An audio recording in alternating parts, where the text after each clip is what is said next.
Testing, one, two, three. Testing. Thank you for coming. What a beautiful day. We're going to get started, so if you folks could take your seat.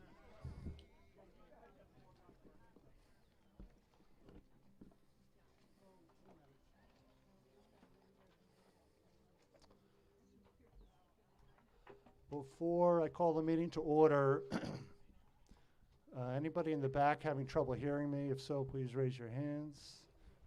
Okay, no hands. Chris, well, why would you raise your hand if you didn't hear me? Because you didn't hear me. I have a couple announcements before we get started. One is courtesy of Detective Perna from the Ipswich Police Department, the school resource officer, to remind everyone that National Prescription Drug Take-Back Day is next Saturday the 23rd from 10 to 1 here at the Ipswich High School, home of the Tigers. Second announcement is, before we get started, I wanted to recognize the Select Board and Senator Tarr to acknowledge our neighbor Brad Hill and his 22 years of service as representative of the 4th Essex District of the House of Representatives in the Commonwealth.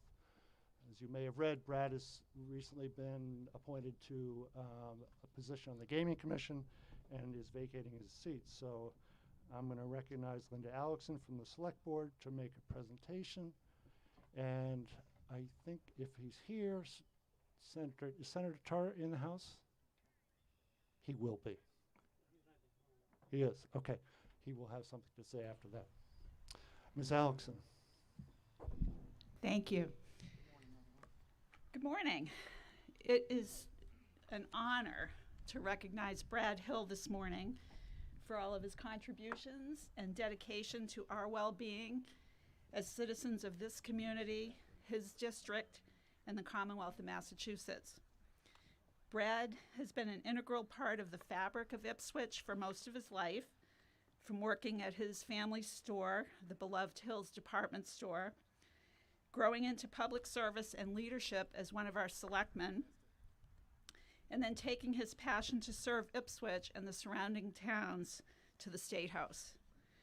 For the last 22 plus years, he has looked out for us, kept us informed, and always made himself available to us, no matter the time of day or night, and no matter how seemingly small the issue might be.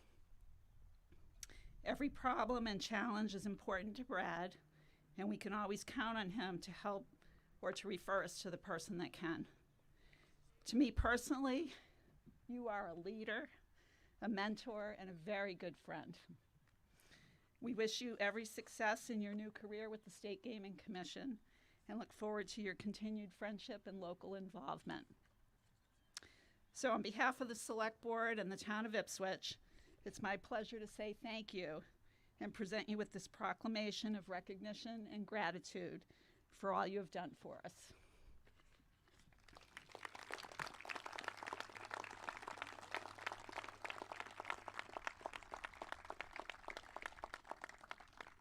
So we have a proclamation from the Ipswich Select Board. Whereas Bradford R. Hill resides in the town of Ipswich and has served on the Ipswich Select Board, and whereas Bradford R. Hill was elected to the Massachusetts House of Representatives in 1999 and has faithfully and diligently served the towns of Ipswich, Rowley, Topsfield, Hamilton, Wenham, and Manchester by the Sea for 22 years, and whereas Bradford R. Hill has always demonstrated thoughtful leadership and attention to the needs of those living and working in the communities he represents, and whereas Bradford R. Hill has consistently strived to make decisions in the best interests of the citizens of the town of Ipswich, and whereas Bradford R. Hill has never wavered from his dedication or sense of service to the town of Ipswich and its citizens, and whereas Bradford R. Hill has never avoided the responsibilities or difficult decisions incumbent on members of the Ipswich Select Board or the Massachusetts House of Representatives. And now, therefore, we, Tammy Jones, Chair, William D. Whitmore, Vice Chair, Linda D. Alexson, Carrie Mackin, and Sarah Player do hereby honor and commend Bradford R. Hill and urge all citizens of the town of Ipswich to take cognizance of this fine individual this 16th day of October, 2021. Thank you very much. You're welcome. Thank you. Thank I'm you. so glad you're willing to do this. Thank you, thank you. It's an honor. Susan's Thank name. you.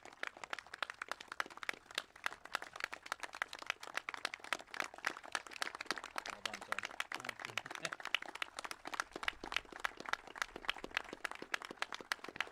You want me to say something? Well, you want to let Bruce go first? Congratulations, Brad.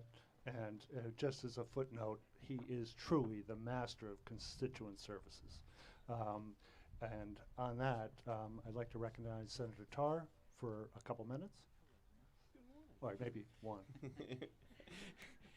A couple of minutes is in the eyes of the listener, There you Mr. go. Moderator. But thank you to you and all of the members of your town meeting. It's an honor to be here with all of you today, and it's great to see so many people turn out to make important decisions on behalf of this community, and particularly on such an incredibly nice day. I know that oftentimes these days at town meetings we pass out masks, but today I think we may have to pass out sunscreen, Mr. Moderator. I'm not sure. But I wanted to join with all of you in recognizing my friend and colleague, now former State Representative Brad Hill. I've had the honor of being able to call Brad a friend for far longer even than he's been a state representative. He's been associated with me through time in our office and as well as in his own right here as a selectman in this community and also as a very distinguished member of the House of Representatives. And throughout his tenure in the House of Representatives, Brad Hill has been known for his steadfast commitment to the people of the communities he represents.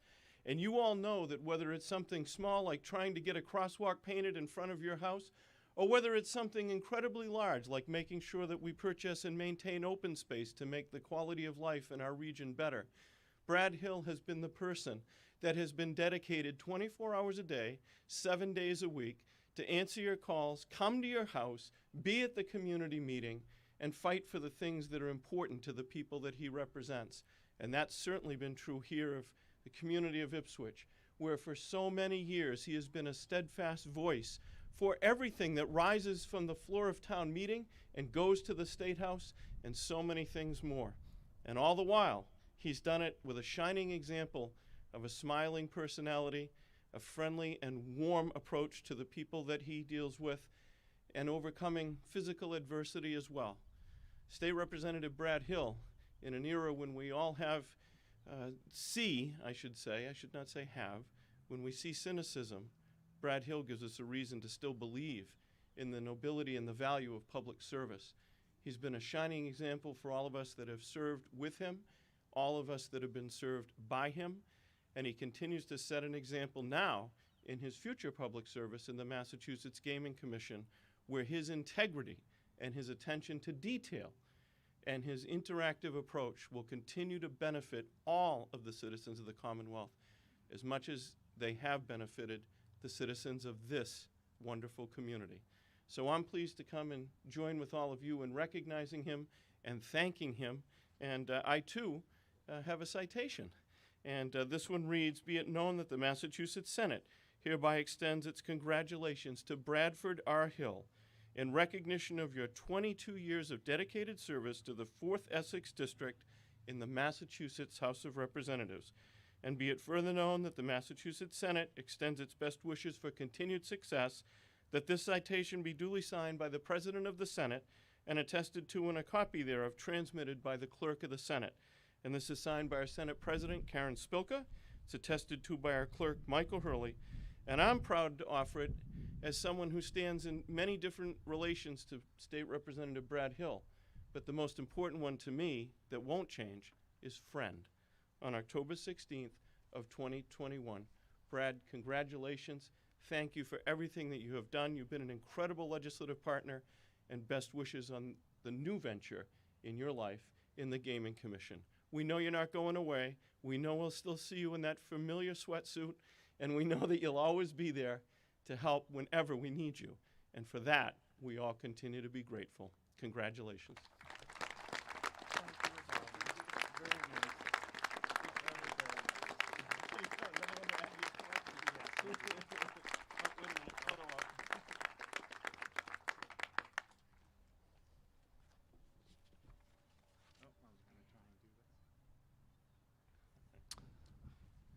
I'll be very brief because we need to get going.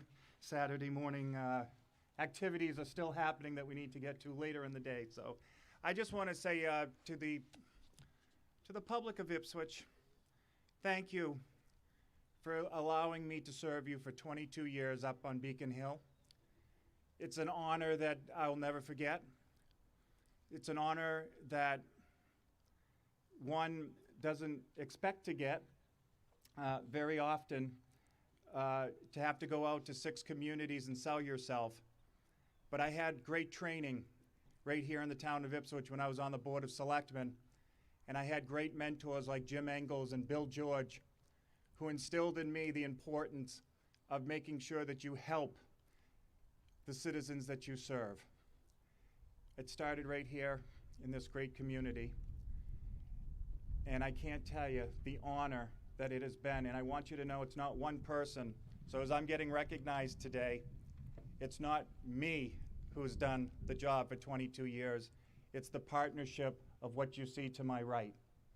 We've all worked together to make sure that we did the best that we could on your behalf up on Beacon Hill. Working with people like Senator Tarr allowed us to persevere and be successful up on Beacon Hill. And I want you to know that being able to work with both sides of the aisle brings great things to the districts that you serve. And I learned that very early, that we all are one. We are not divided. We work as one for the good of the Commonwealth, and we work as one for the good of the districts that we serve. I've enjoyed it. I've loved it. I'm going to miss it. But I thank you for allowing me the honor of serving you for 22 years up on Beacon Hill. Thank you.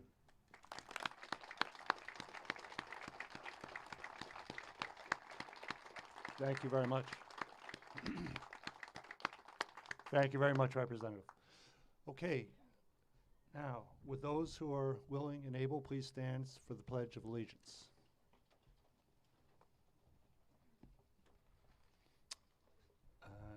And the flag is by the entrance. I pledge allegiance to the flag of the United States of America and to the republic for which it stands, one nation, indivisible, with liberty and justice for all. Thank you. And we say liberty and justice for all, of course, is the goal, not the reality, and we hope for the better is yet to come. So a quorum being present, the meeting will come to order. Well, actually, we do not, while we have the requisite number of people to start the meeting, sadly, one person is conspicuously absent this morning. So much so that it feels to me like we don't really have a quorum, because last month we lost a vital member of our community in Bill Wasserman, and I'd like to recognize him posthumously. Bill was a graduate of Harvard College and Boston University, a contemporary of John Updike, and for years a major player in Ipswich. Bill was a newspaper man through and through. He knew everybody. And in the 50s, he bought the Amesbury Daily News, and over 30 years developed more than a dozen publications under the banner North Shore Weeklies. In that time, he garnered a number of awards, amassed a staff of 250, and developed a circulation of almost 200,000 papers. And in the 80s, he sold it to Fidelity Investments. He was also a card-carrying Democrat, worked for a number of politicians, including former Representative Harrington and Governor Dukakis. In the many years that I have been a member of or moderating town meeting, I have always admired his contributions. He gave us any number of insights, insightful questions, and keen comments about the substance of the various articles, but so too constructive criticisms and helpful suggestions about process. An avid skier, an active outdoorsman, Bill was genuinely a righteous person, and we will miss him. Aside from their many accomplishments, some people we meet in life make the world a better place simply by having been here. And Bill was one of those people. So let's observe a moment of silence for the loss of town meeting's trusted advisor, Bill Osman.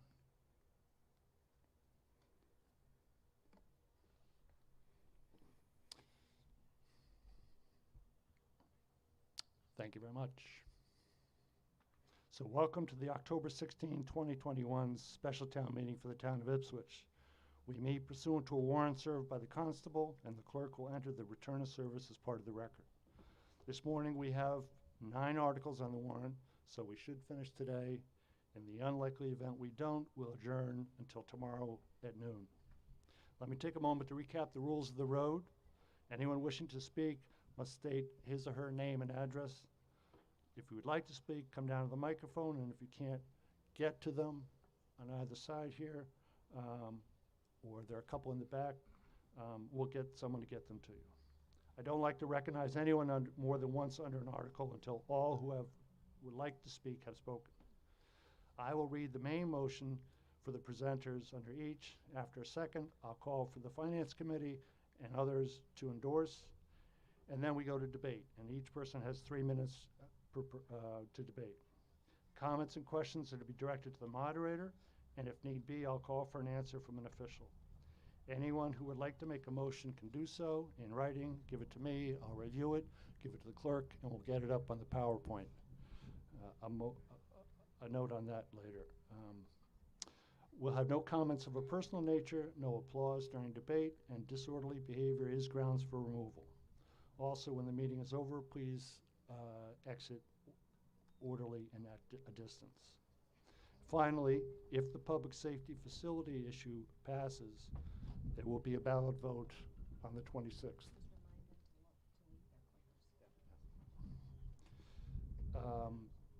10 days from today at the YMCA. So, you may recall that last spring you approved a bylaw change to require the use of electronic voting. And the bylaw reads, where the electronic voting is available, as it is, we'll review the proper use of the mobile devices that you all got when you checked in, and we'll do a test. And tonight being the second game of the American League playoffs against Houston, that will be the test. But just keep in mind that electronic votes are not required for all motions. In fact, privileged subsidiary incidental motions are required to be taken by a voice vote. So those are to move the question, an amendment, or to refer something to an committee. For example, Article 3, someone's going to make a motion to refer the article to an ad hoc committee. That'll be by a voice vote. And a reminder, when we leave, those remotes that you got, those clickers, those cost a few dollars, so be sure to leave them in the receptacles on the way out. So, let's go to the test. Now, a word about the graphics. As you can see, there are 2 screens behind me if you're in the front row. If you're not in the front row, they're very difficult to see, and I apologize for that, and let me explain. To have them the way I wanted them, large jumbotrons on either side, would have been another $10,000 overhead. And so instead, what we're doing is doing it with these, but when you checked in, you got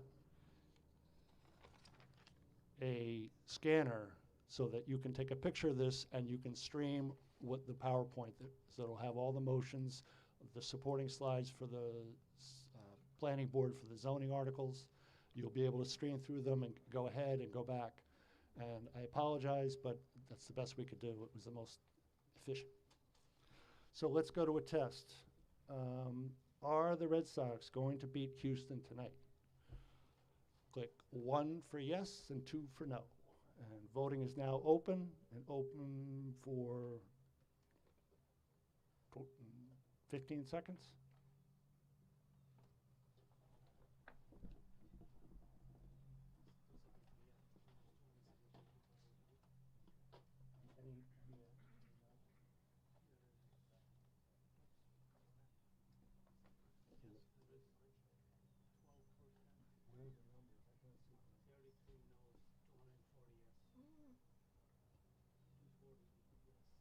240 yes to 33 no's. All right. God, love the optimism of this crowd. Okay, so we shall go to Article 1.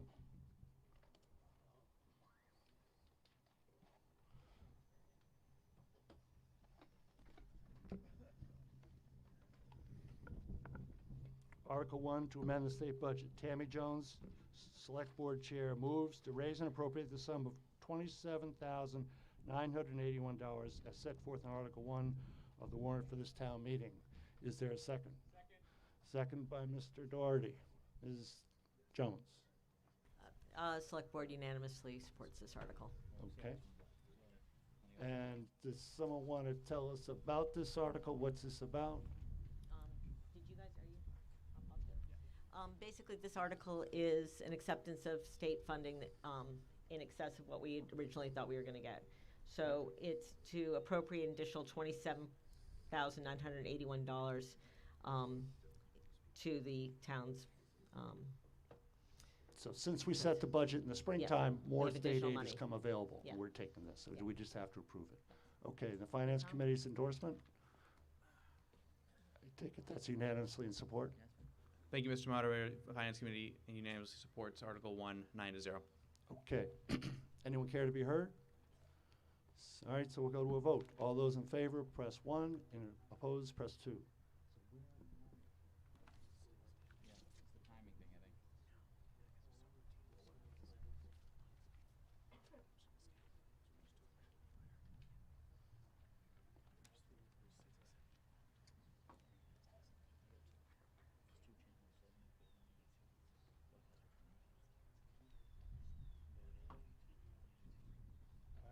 That passes 300 to 2. Article 2, school budget. Chubb Whiddon, School Committee Chair, moves to raise and appropriate the sum of $44,621 as set forth in Article 2 of the warrant for this town meeting. Is there a second? Second. Seconded.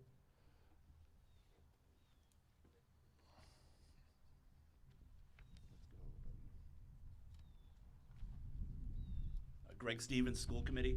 So this is essentially the same thing as Article 1. This is just the school's portion of the adjusted state budget, which provides us with an additional $44,621 toward our operating budget. So essentially the same thing we voted on in Article 1, but just the school's portion. Okay, and Michael, I take it the FinCom is unanimous in support? Unanimous, 9-0. Okay. Anyone care to be heard? So let's go to a vote. All those in favor, press 1, and if opposed, press 2.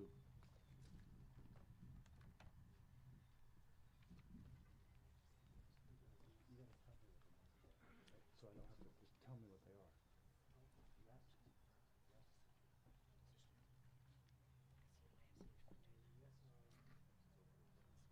are. I declare that passes by 2/3 vote. Okay, Article 3. Amending the bylaws. Tammy Jones, Select Board Chair, moves to amend the Ipswich General Bylaws as set forth in Article 3 of the warrant for this town meeting. And is there a second? Second by Linda Alexson. Ms. Jones. This is to, the purpose of the article is to more formalize the Government Studies Committee. The Government Studies Committee was originally established in 1962, and it was one line in a town meeting article. And so this will basically reform a Government Studies Committee, will state how many people should be on the Government Studies Committee and what the mission of the Government Studies Committee is.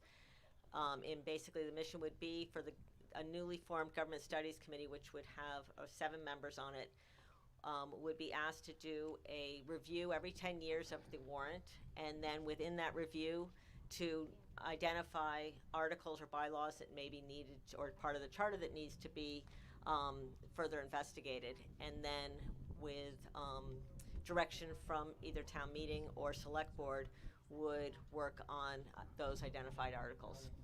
The select board endorses and supports this unanimously, 5-0. Okay, thank you very much. Does anyone care to be heard on this? I know Mr. Champion from Palomino Way has a motion to refer this. We're going to hold that for now. Let's see if there's any debate. Does anyone care to be heard on this? Yes, I'm sorry. Michael. Thank you, Mr. Moderator. So the Finance Committee supported Article 3, 5-3.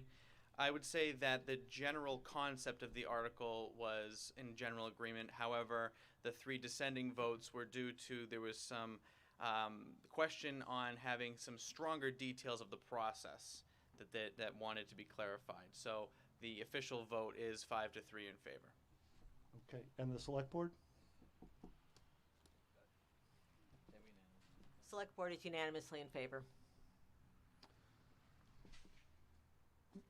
Mr. Wood from the school committee. 4-1. School committee is 4-1 in favor?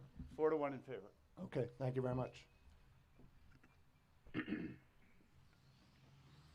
Okay, so we'll go to Mr. Champion's motion.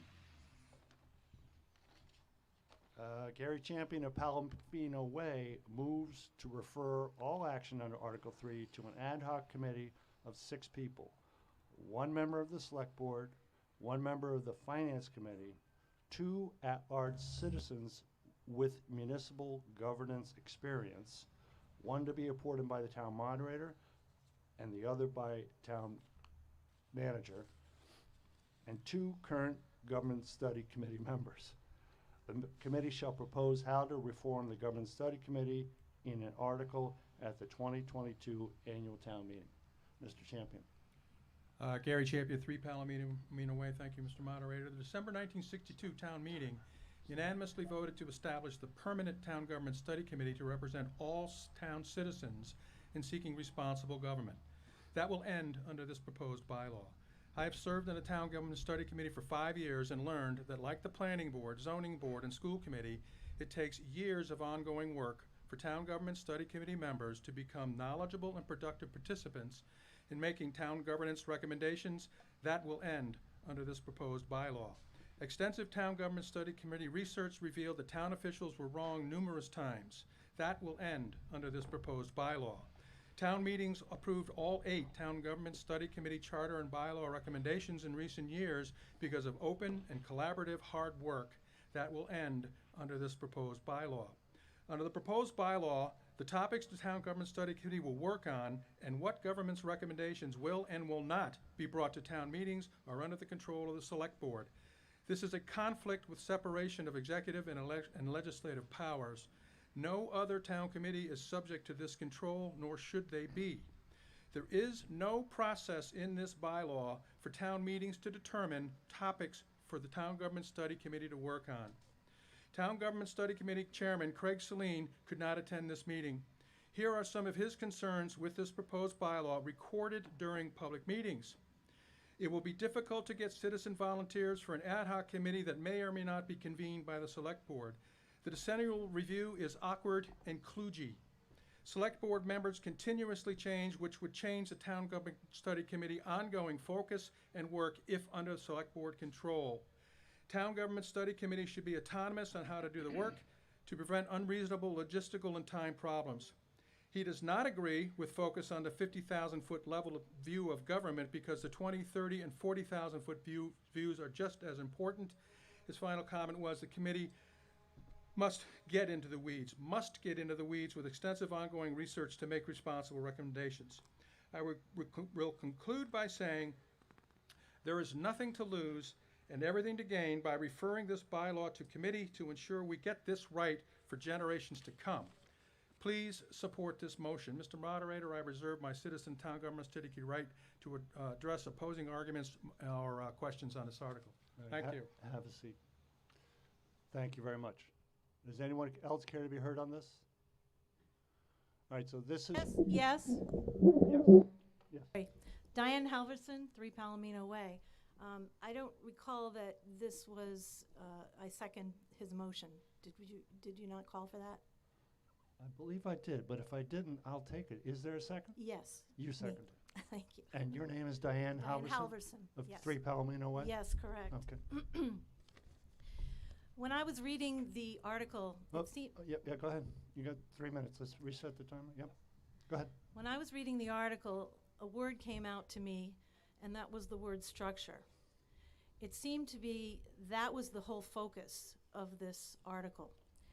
And somehow, all of us citizens were able to structure our lives, our careers, our families. We're able to provide that structure for ourselves.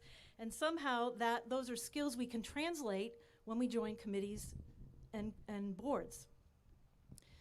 So I'd like to give you a little background about the Government Study Committee. So tell us why we should send this article to an ad hoc committee. Focus on that, please. I am getting to that, sir. Of the most recent GSC members, before the Select Board involvement serving on the committee, 2 served 9 years, and the remaining 2 served 5 years and 4 years respectively. That's a sum average of 7 years of service and a median of near 7. The newest committee member from the Select Board had 1-year membership, and it was that member who authored this article, claiming the GSC lacked structure. As Gary stated, there were 8 bylaw and charter recommendations that were voted on by the town committee, you, during their tenure, before Select Board involvement serving on the committee. But that doesn't speak to me of a lack of structure. The only difference between a novice committee member and a seasoned committee member is time on task. And the GSC had no lack of that. Time on task is the difference between being acquainted with a topic and specializing in it. Getting elected doesn't magically make you an expert in every topic. To become a subject matter specialist, you need knowledge, interest, and time. Lack any one of the 3, and you should probably be on a different committee. This proposed bylaw offers no benefits to the town as written and the citizens of Ipswich as it is currently written. I urge you to consider and support the vote for the motion to refer to committee so that the next time an article on this subject comes up and comes before you, it'll reflect the input of many people, not just one. Thank you. Does anyone else care to be heard on this? Mr. Burke from the Finance Committee.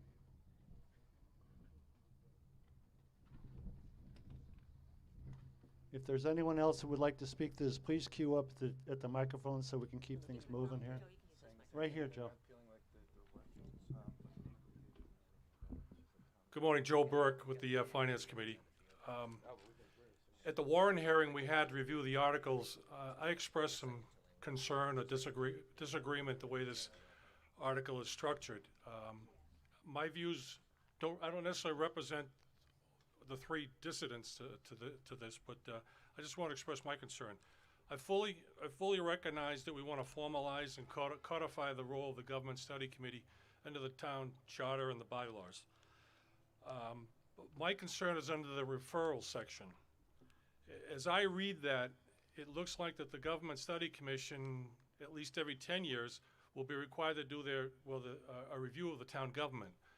But it looks like in the interim, they will be asked to do research and study certain issues that are assigned to them. Now that's the Select Board telling the Government Study Committee what they should be working on. I think that democracy flows up. I think we need a dynamic exchange of information from a very enthusiastic, informed, and creative Government Study Committee that goes to the Select Board.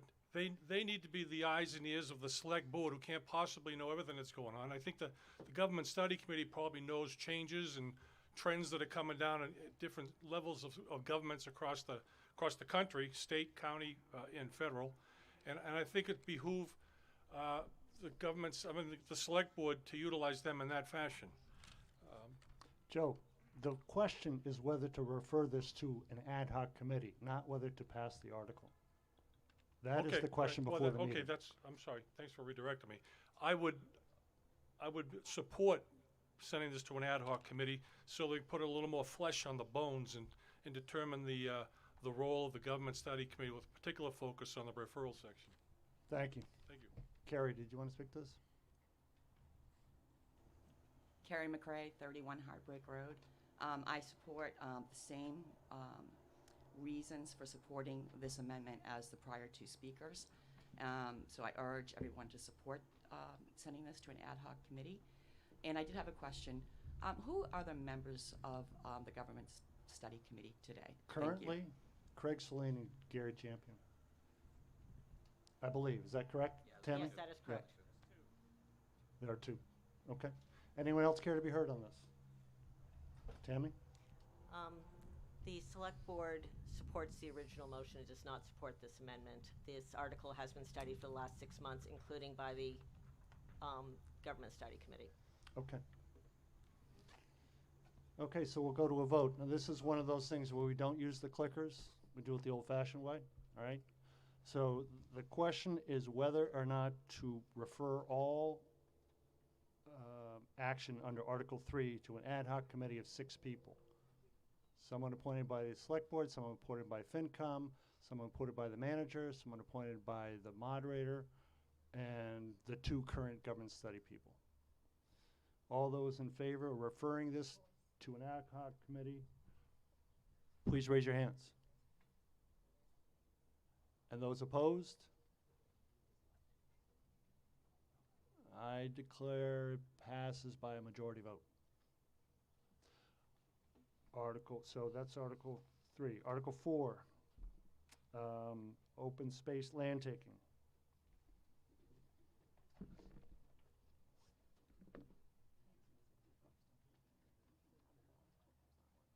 Okay, all right.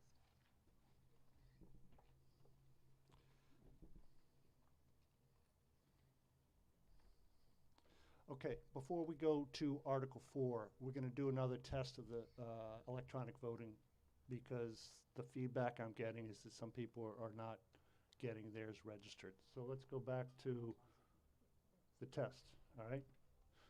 Back to the Red Sox. All right, are the Red Sox going to win tonight against Houston? Jay, you ready to open? All right, hold on one second. Don't vote yet. You tell me when you're ready. And let me explain. In the past meetings that we've used these electronic devices, we've had someone from the vendor come and go through them and sort of hold our hand. This time, we didn't do that. We have Jay, the IT director of the town hall, is doing it, and so there's a little bit of lag time. The benefit is we didn't have to pay some fee to the vendor to send someone here. So. All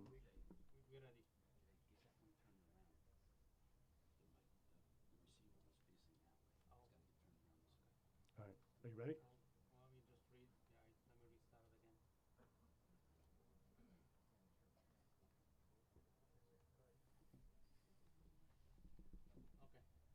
Okay, the Red Sox going to win, yes or no? Please cast your ballots. We have voting will be open for 10 seconds. Yeah. Always, every time we use this, 1 is for yes and 2 is for no. Okay? 226 said yes, 42 said no. That's about the same as the last one.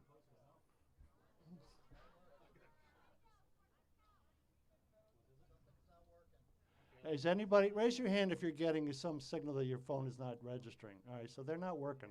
Well, if the light is beeping, if the light is Yeah. blinking, that means that it's bouncing back to them, so it is working. So if they see like a green light. Hey, if your device is blinking, that means the vote is registering.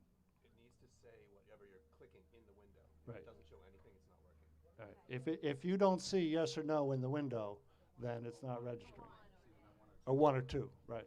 1 is for yes and 2 is for no. Yes? Yeah, I'm just reporting that when you said the voting is open, and I click, I get a little like with a circle with a thing through the middle, and so I don't know what to do at that point. Right, okay.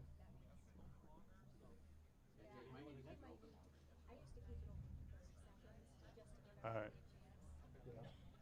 All right, let's try a test again, and we're going to keep the voting open a little bit longer.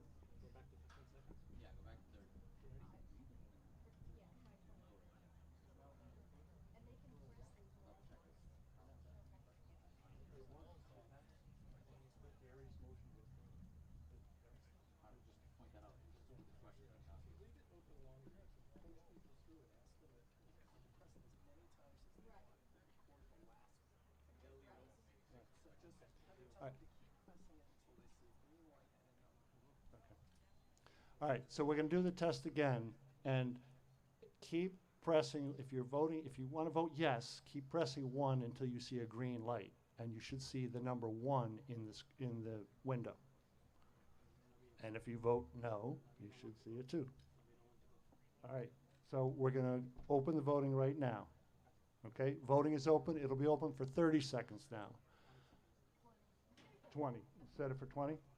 Okay, 20. 1 for yes and 2 for no.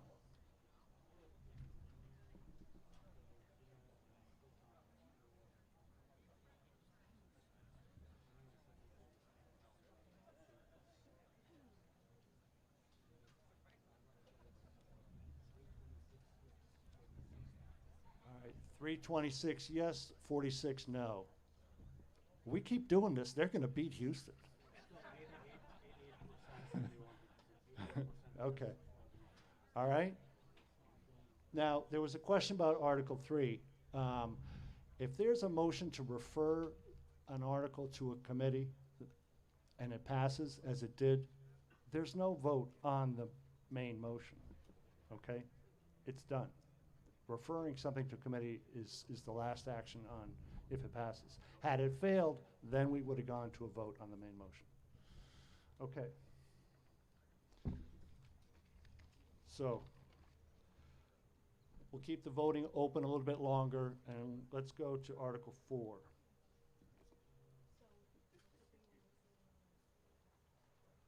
Article 4, open space land taking. Tammy Jones, as chair, moves to authorize the select board, acting as water commissioners, to acquire approximately 44.714 acres of land situated northerly of Linebrook Road and easterly of Mile Lane in Ipswich for water supply and water supply protection purposes, as printed in Article 4 of the warrant for this town meeting. Is there a second? Second. Second from Mr. Doherty. Tammy? Basically, this is to finish up part of the agreement we had with the Symes Development.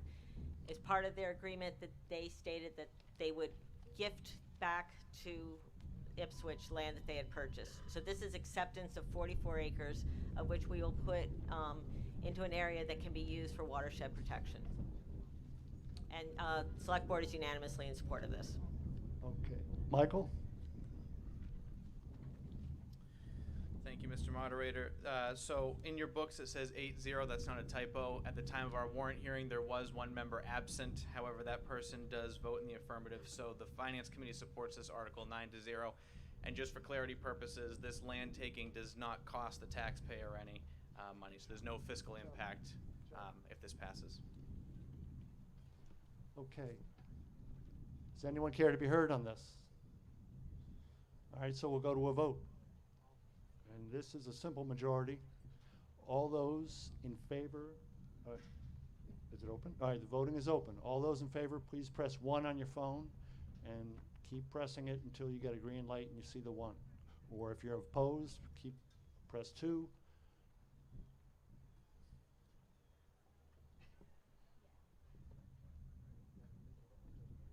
Yes or no?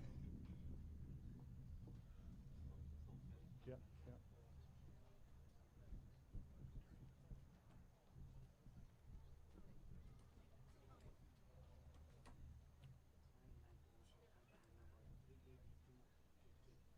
Okay, I declare that passes 382 to 2. It didn't work? And what if you get a red light? 382 to 2, that, how many? I'm sorry, what's the question? What if you never get a green light, only a red light? And you pressed, and you voted for it? Yeah. Yep. Yeah.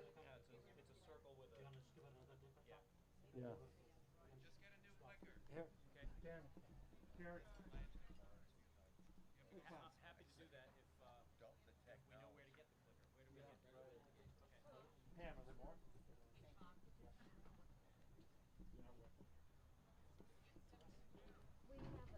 some extras if they're getting a red light or they're not getting a return, they should come and get another clicker.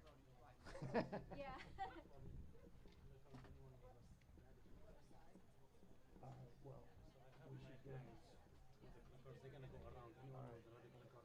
And there are 2 more boxes. Yeah. we have more. They're not working. They need to be proactive and talk. All right, if anyone's has clickers that are not responding, there folks from the IT department are going through the crowd to pass out replacements. Just make sure you take back the other ones. Yeah. If you need a replacement, please raise your hand so these folks can find you. There's some over here on my left. Yeah. Some in the bleachers as well. Some of yours on the box. Do you have any here? You can get some over here. Yeah. Replace. We have them. We have the box. Let me see that. Great idea.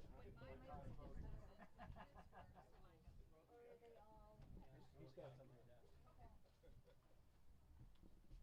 Are the receivers? I don't know.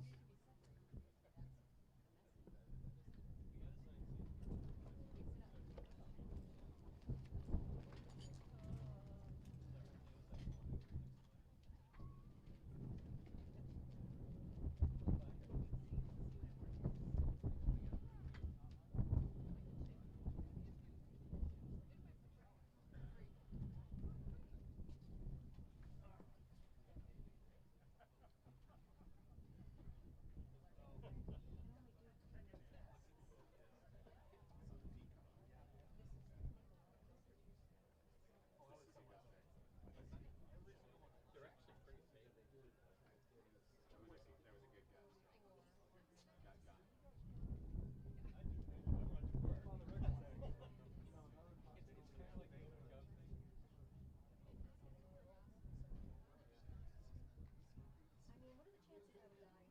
It's not gonna go your way. It's gonna come my way.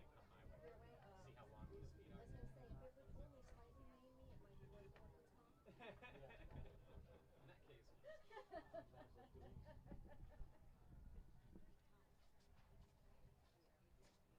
joke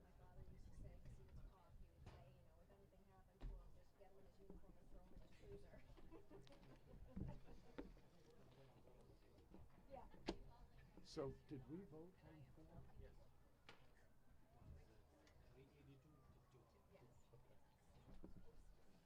All right, so five, yeah. All right, while we're waiting for replacements, we're going to go on, keep moving, and if we have to, I'll just do them the old-fashioned way, okay? But next is Article 5, and 5, 6, and 7 are zoning articles, as you may recall. And they're interrelated more than just being zoning articles. 5 addresses a footnote in the density and dimensional regulations. 6 deals with infill housing. And 7 has to do with revising affordable housing incentives. And they're all somewhat interrelated. And I'm going to ask Carolyn Britt, Chair of the Planning Board, to give a broad brush explanation of that, and then we'll take them 5, 6, and 7. Carolyn? Yeah, good morning. One Shagbark Woods, if I need to do that too. So I want to give you a brief background on all 3 of the articles because they all have a lot in common.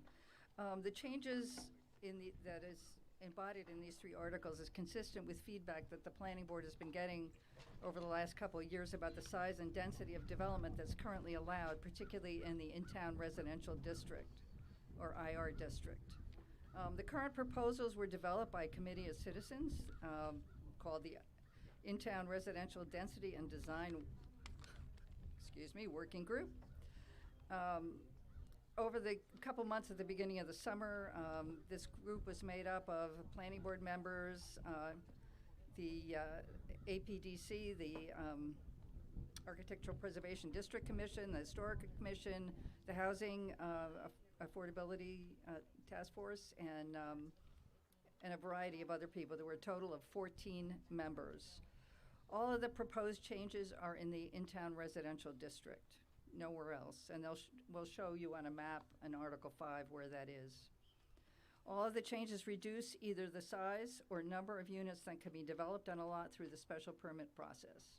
So we got a lot of calls for reduction in density and the ability to make housing more affordable. So basically, we're saying in many of those cases where we allowed by special permit housing, that we're reducing the size of that housing. So it might be affordable market rate. Not necessarily, but we're hoping. Let's see. And in cases where changes are being made to the affordable housing requirements, the payment in lieu of actually doing a unit, all of those changes are now, as we initiated at Springtown meeting, all those changes are now being put into the regulations and not into the zoning bylaws, so that they're more ready to be changed as markets change. So that you will see some of that. If you read the finer print in what you have in front of you, you'll see that that's being put in the regulations. But that's all it's doing, is making it more flexible. And finally, they all implement the goals of the housing production plan, which the town recently completed. So, thank you, Mr. Moderator. So, Article 5. Yes, please. Yes. Article 5 is the footnote article. Carolyn Brett, Chair of the Planning Board, moves to amend the Ipswich zoning bylaw as set forth in Article 5 of the warrant for this town meeting. Is there a second? Second from the Finance Committee. Ms. Britt.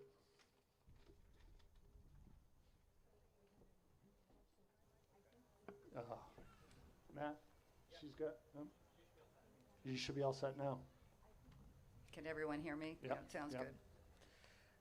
So again, Article 5 is to address the ongoing concerns that we had heard about density, particularly in the in-town residential district, and particularly around issues of development being inconsistent with the historic properties and the value of those properties downtown. So footnote 11, which this article removes for the in-town residential district, is implemented by a special permit and has allowed increased density in the in-town residential district for the public benefit of affordable housing units or public recreation. And so what this proposes to do is eliminate the use of footnote 11 or that density bonus in the in-town residential district. It's still allowed in the general business and the central business districts. And then we have a zoning map, which I can't tell I don't know how many of you can see that, and I don't know if the colors are going to come through true, but I would say that what I looked at and put together, the in-town residential district is in a gold color, and you can see it's sort of a large area around the central business and general business districts. I hope you can all see it, but you can see it's a relatively large area of the downtown. So what density is allowed and what is eliminated? The density that was allowed with footnote 11 in the IR district was 5,000 square feet, 5,000 square foot lot, plus 3,500 square feet per unit for multifamily housing, or on a 20,000 square foot lot that could host 5 units of housing. And the density bonus for conversion of accessory buildings to housing is also being eliminated. The density with footnote 11 rescinded is 9,000 square feet per initial unit minimum size, plus 5,000 per unit for multifamily. So that would, that same 20,000 square foot lot could host 3 units of housing. So essentially the density is being reduced from 5 to 3 units for that example. And no density bonus for conversion of accessory buildings. What this article doesn't do is it doesn't eliminate footnote 11 entirely. It still allows multifamily housing. I mean, it allows it in those two other districts, and it also allows multifamily housing, two-family housing, and single-family housing, or any currently allowed housing type within the in-town residential district. So it's just the, I don't know how many you here have noted the different projects that we've heard about, but it would really make, for some of them that are still under construction, it would make quite a difference. So I think that's it. Testing 1, 2, yes. Clark, did you want to speak to this? I'm sorry, Thank you very much. Finance Committee's endorsement? Unanimous 9-0. Okay, and the Select Board? Select Board is unanimously in favor of this. This tightens up some loopholes. Okay, and the Planning Board is unanimous in support? Yes. Okay. Clark, did you want to speak to this? Clark Ziegler, 10 Woods Lane. I've been a homeowner in the IR district for almost 40 years, and I'm strongly opposed to this article. This is moving us in the wrong direction. And it actually, in my view, it undercuts some core values that we've articulated as a community in the past. If you believe that we need a stronger downtown that supports restaurants and shops and professional services, vibrant downtown, if you believe we need to create more affordable housing options for folks in our community, or if you believe that we need to actually do something about climate change and give people more options for walkable neighborhoods where they don't need a car to get a quart of milk, then we need to support increased density in and around the downtown. It's obviously not every application for a special permit under the existing zoning has merit. Neighbors often have legitimate concerns that need to be addressed in the permitting process. That's why we have a planning board. That's why we built discretion into the current zoning. The Finance Committee report on page 7 notes a very successful project for the community, the conversion of the former Caldwell nursing home into housing, that was only made possible by the zoning that you're being asked to repeal here today. This is just moving us in the wrong direction. It's a knee-jerk response to some legitimate concerns about development. But it's the wrong thing to do, and I urge you to vote no. Thanks. Hi, Jeff Lissack, 8 Choate Lane. In full agreement with that person. I'm struggling because I can't see the map. So I do understand the relative value in a historic district of trying to keep the character of it, but I think it's probably outweighed by that. But it's hard for me to judge because I don't know what area we're actually talking about. If someone could describe at least what the IR district is, that would be helpful. Yeah, could someone address that, Carolyn, or someone from the Planning Board identify the IR district, I guess? Yeah, so the IR district runs along, looks like High Street, from about the railroad bridge south to East Street and into East Street some distance. Then it runs along the river, Water Street, and on the far side of the river, Turkey Shore Road, and in a little bit as it's in, a few housing units from Turkey Shore Road, and then runs down. I just have this little tiny map. I'm sorry. It's the best I can do.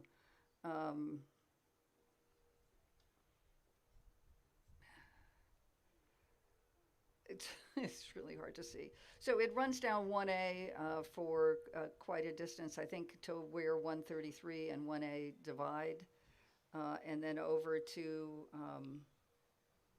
Somebody tell me if I'm wrong, because I can't really see this very well at all. And then it runs to over. I'm seeing that it looks like it includes the industrial zone, but at any rate, it can't. So it includes on the west side of town the large area of smaller lots that are west and north of town. That's the best I can do. I'm sorry. Sir, did you want to speak to this? Yes, Robert Haggerty, 82 High Street. I speak in favor of this. Footnote 11 was used by the developer of 83 High Street across the street from me in one of the most historic neighborhoods in the entire country. That north side of High Street is unique in the world. 1 mile deep lots with a house in the front, and with the Charlie Kilgour house, the old town jail supposedly. They were allowed to put in 6 units using footnote 11. If the footnote 11 was not used, they would have been able to put in, I believe, 2 units because it was just under 19,000 square feet.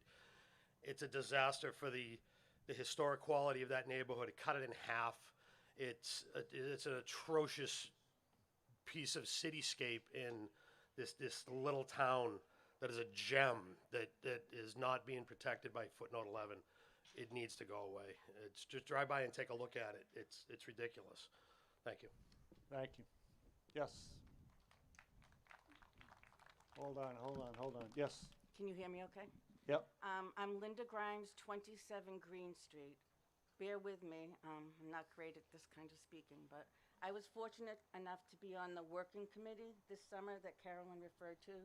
I was a member representing the Historical Commission, but I've also lived in Ipswich downtown for most of my 65 years. If you're happy with the way the development's going in Ipswich, if you like seeing Blaisdell Terrace and Pleasant Street, you should probably not vote for this. If you do not like the way things are going, you want to vote for this. This is a beginning. This group was made up of many people from different backgrounds. Everybody had a legitimate say. They were relatively well educated on it. I was probably the least educated on the group. But it was very thoughtful. We're trying to put some protections in place so this does not continue to happen.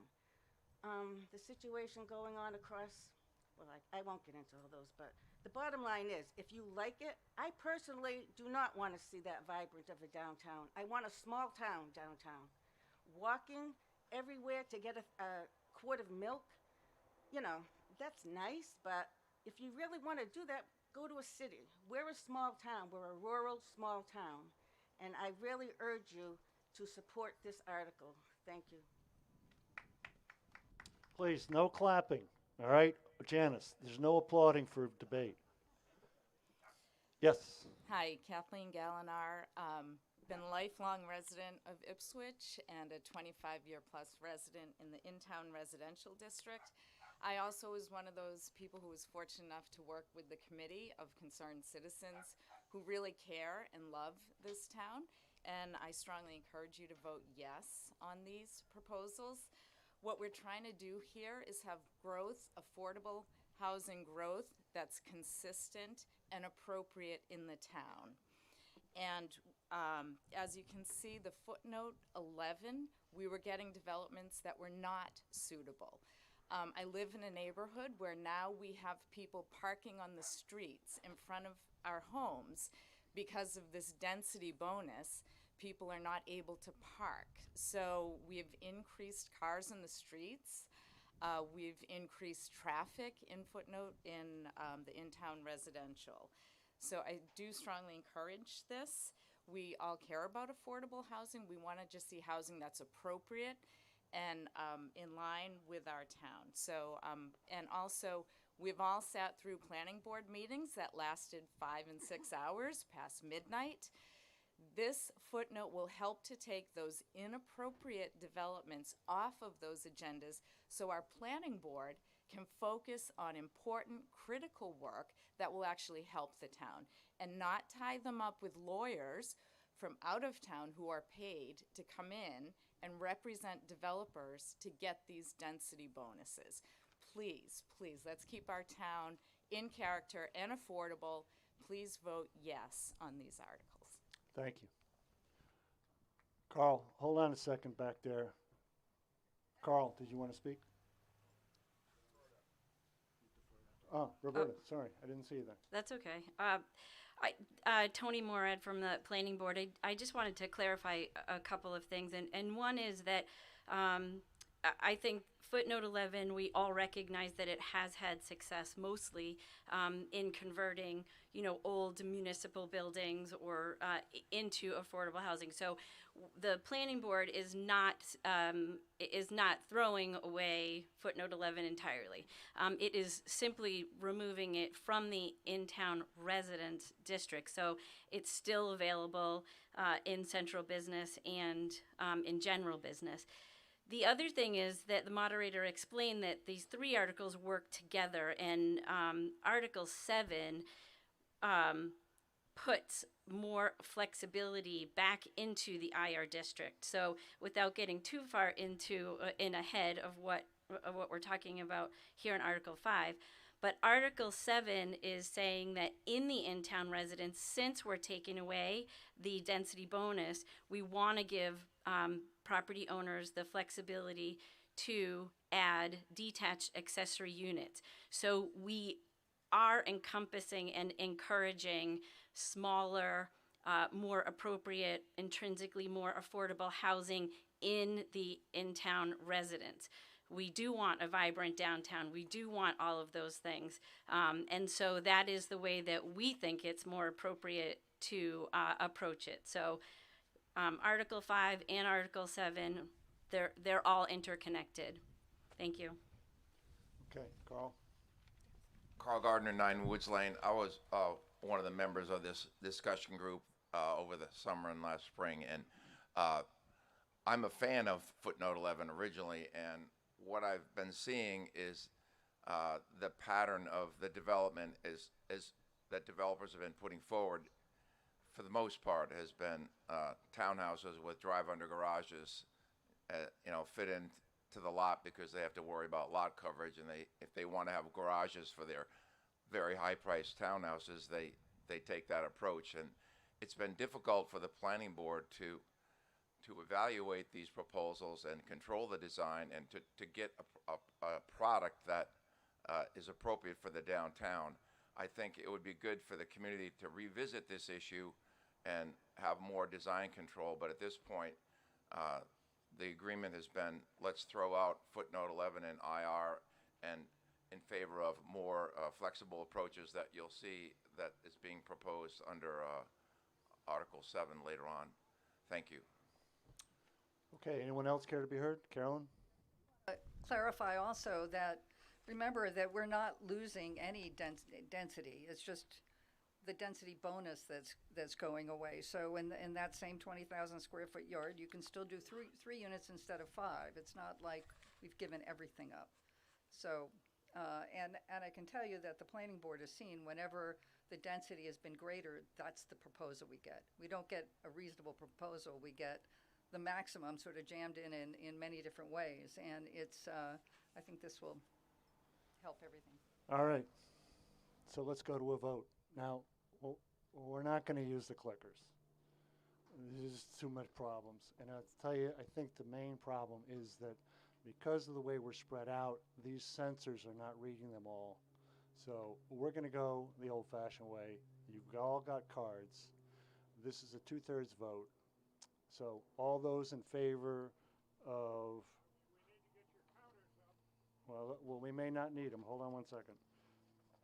The main motion on Article 5 is to adopt Article 5 as written in the warrant. Okay? So all those in favor of that, please raise your cards. And those opposed? Okay, I declare that passes by a 2/3 vote. Article 6.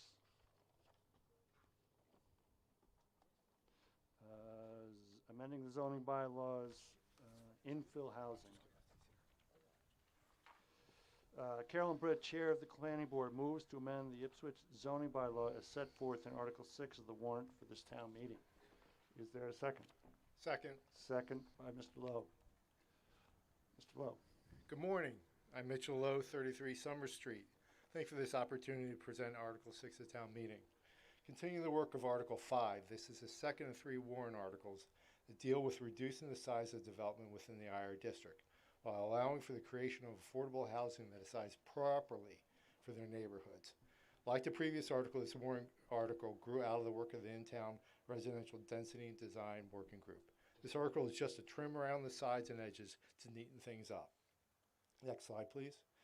This article reduces the allowable maximum house size for single-family houses built under the infill lot provisions of the zoning bylaw, and updates references to the planning board's regulations regarding in lieu payments for these infill houses. Next slide, please. Infill housing has been around for at least 100 years, allowing lots to be broken apart into smaller pieces for new homes to be built. This will not change. The infill lot provisions have been modified numerous times, the last time being 2017. Infill lots are only allowed in in-town residential zoning district or the IR. This will not change. They can only be granted as part of a special permit. This will not change. The infill housing provision has worked. Multiple single-family homes have been built and have been relatively comparable in size and design to their neighborhoods. The payment in lieu provision has also allowed around $300,000 to be deposited into the Affordable Housing Trust Fund. However, some infill houses built recently have sold at prices that might not be affordable to households earning moderate incomes. There has been some concern in the current maximum floor area requirement may work reasonably well in certain areas of the IR district, but less so in others. Next slide, please. A little background on infill lots. On a lot in the IR district that is at least 10,000 square feet of area and has at least 100 feet of frontage, the owner of the lot can apply to have the lot divided to create two lots for housing that have a minimum 50 feet of street frontage and a minimum size of 5,000 square feet. This will not change. Next slide, please. Now to the little trim. The working group found that some of the infill houses created recently were perceived to be too large for their lots. The current bylaw sets a maximum size of a single-family home on the infill lot at 2,200 square feet, regardless of the lot size. The proposed changes will limit the size of the home based on the size of the lot. If the lot size is greater than 5,000 square feet and less than 8,000 square feet, the maximum house size can be no more than 1,600 square feet. If the lot size is greater than 8,000 square feet and less than 10,000 square feet, the maximum house size can be no more than 20% of the lot area. If the lot size is greater than 10,000 square feet, the maximum house size can be no more than 2,000 square feet. We also understand that for some larger lots, this provision might not make sense. In those cases, the owner maintains the right to subdivide their property via the normal methods and build on newly created lots as outlined in the bylaw without having to get a special permit. This will not change. Next slide, please. The current bylaw also has provisions for accessory buildings. Currently, the maximum allowable size of an accessory building is 150 square feet. This is too small to park a car. We recognize that some people might want a garage and have made provisions to allow for a garage either attached to the new house or detached. The maximum sizes for accessory garage buildings are now defined in the bylaw. Next slide, please. This article has been advanced by the Planning Board in an effort to create moderate-sized homes which are more affordable to lower middle-income families. Some of the larger-sized houses recently created might be less affordable than desired. This article makes some minor adjustments for referral to the Design Review Board.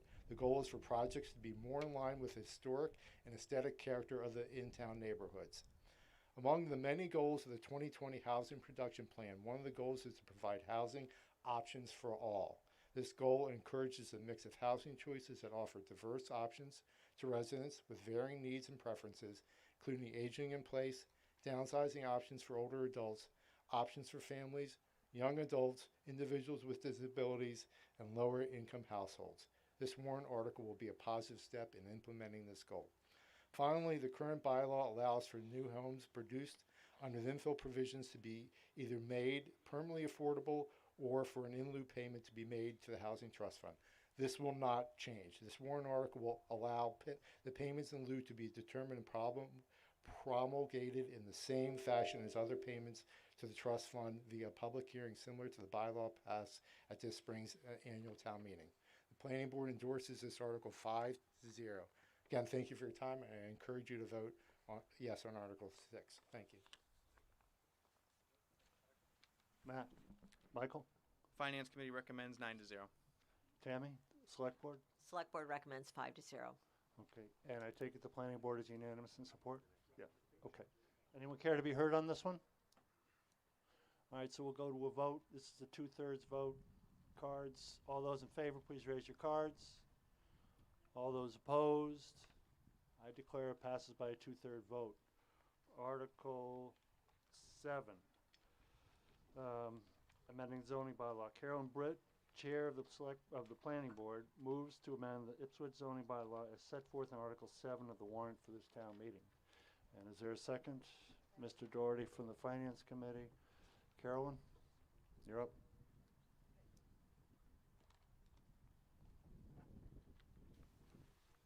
Can't afford to lose a voting card. Carolyn Britt, 1 Shagbark Woods. Article 7, as it amends what it says on the slide, but also adds a definition for accessory dwelling unit to Section 3. What the article does is it basically adds a new subsection U to the special regulation section of the zoning bylaw to allow detached accessory units. in the, again, the in-town residential district. It amends Section 5, Table of Use Regulations to allow detached accessory dwelling units in the in-town residence district with a special permit on eligible lots of adequate size, and adds the definition of an accessory dwelling unit.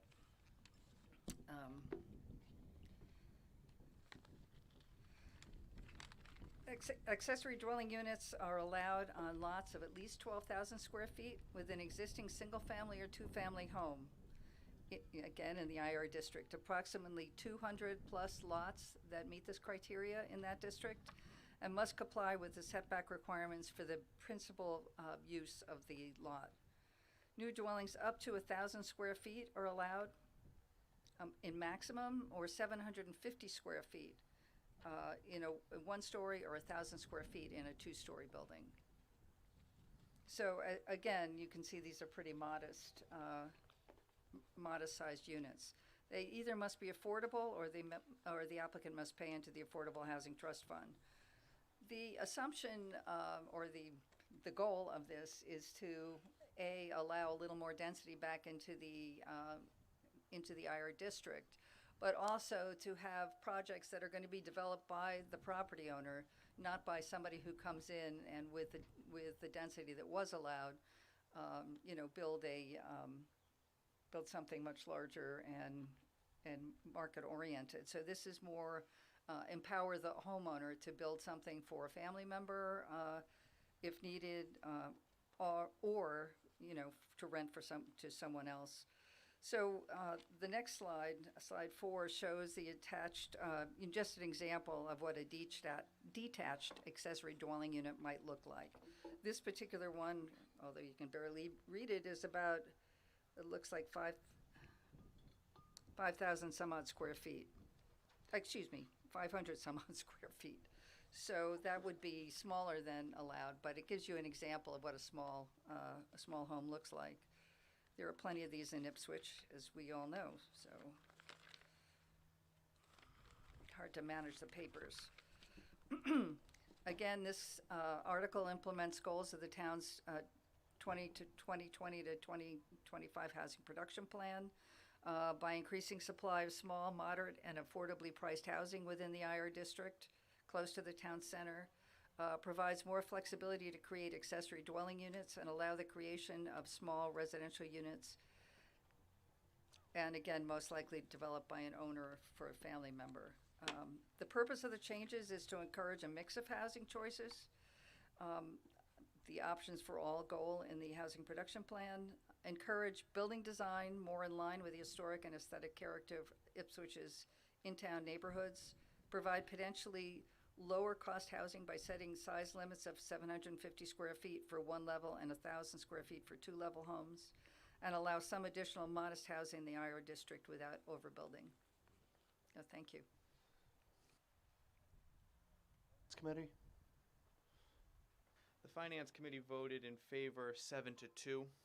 The two dissenting votes had some concerns. One was that the style of what would be allowed wouldn't be matching what the town has already, but the vote was in support, 7-2. And the select board? Select board unanimously supports this 5-0. Okay, and Carol, I take it the planning board is unanimous? Yes. Yes, okay. Does anyone care to be heard on this? Carl? Two Carls. Quick, Carl Nyland, Brownville Ave. Just a quick question on clarification on the parking.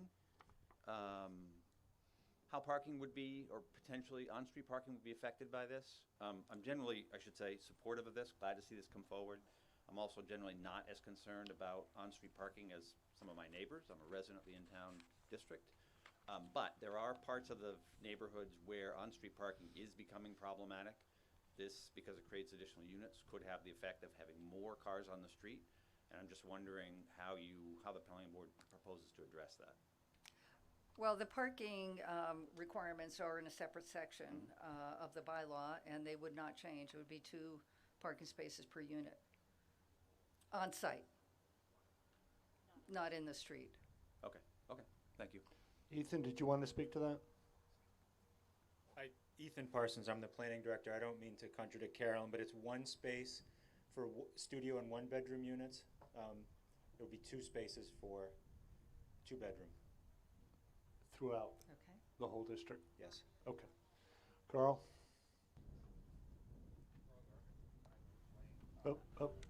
Matt, his microphone's not working. This is not Right? working? It's on now. It's on now. It's hot. It's hot. Carl Gardner, 9 Woods Lane. If this is essentially an effort to balance the repeal of footnote 11 with something that more appropriately targets the proper scale of development within the in-town residence district. And it's consistent with a housing production plan that's been approved by the Board of Selectmen and the action that this town meeting just took, in my opinion. The goal is to offer an option to property owners. That 200 plus lot size, eligible lot doesn't consider where existing buildings are located on the lot, what the priorities of the property owner are. It doesn't mean that everybody on that list of eligible land or sites are going to be implementing this, and it is through a special permit process. But what I wanted to emphasize is the very modest size of these dwelling units that are being suggested here. A 1-story maximum building would be 750 square feet. That's 25 by 30. The example that you couldn't see on the slide is of a more typical 1-bedroom unit of 576 square feet, 24 by 24, and that unit was constructed as one example for a family member that needed an accessible unit, and it was built on a slab. It's a 1-bedroom unit, and it's 1 story. In this proposal, there would be no higher than a 25-foot height limit, which is, I believe, the same as accessory structures that are currently permitted. And a 2-story structure could only be 1,000 square feet. That's 20 by 25. So these are small, efficiently built units, and I think there's only going to be probably a menu of 6 or 8 plans that would be appropriate to develop these, in terms of floor plans, to develop these units in an efficient manner and control construction costs. But they're permanent structures. They're not trailers. They're not mobile homes. And it would be, in my opinion, an enhancement and setting us in a better direction than we've currently been in terms of the type of development that could be accommodated in the in-town district. Thank you. Yes. Karen Donovan, 11 South Village Green. I'm outing my disabled adult son. He just turned 22. Thanks to you, he has been very well educated and he is doing great. But to keep him out of a group home, we may have to build an accessory dwelling unit like this and use the Section 8 housing voucher, which he probably won't get for another 11 years, to subsidize it.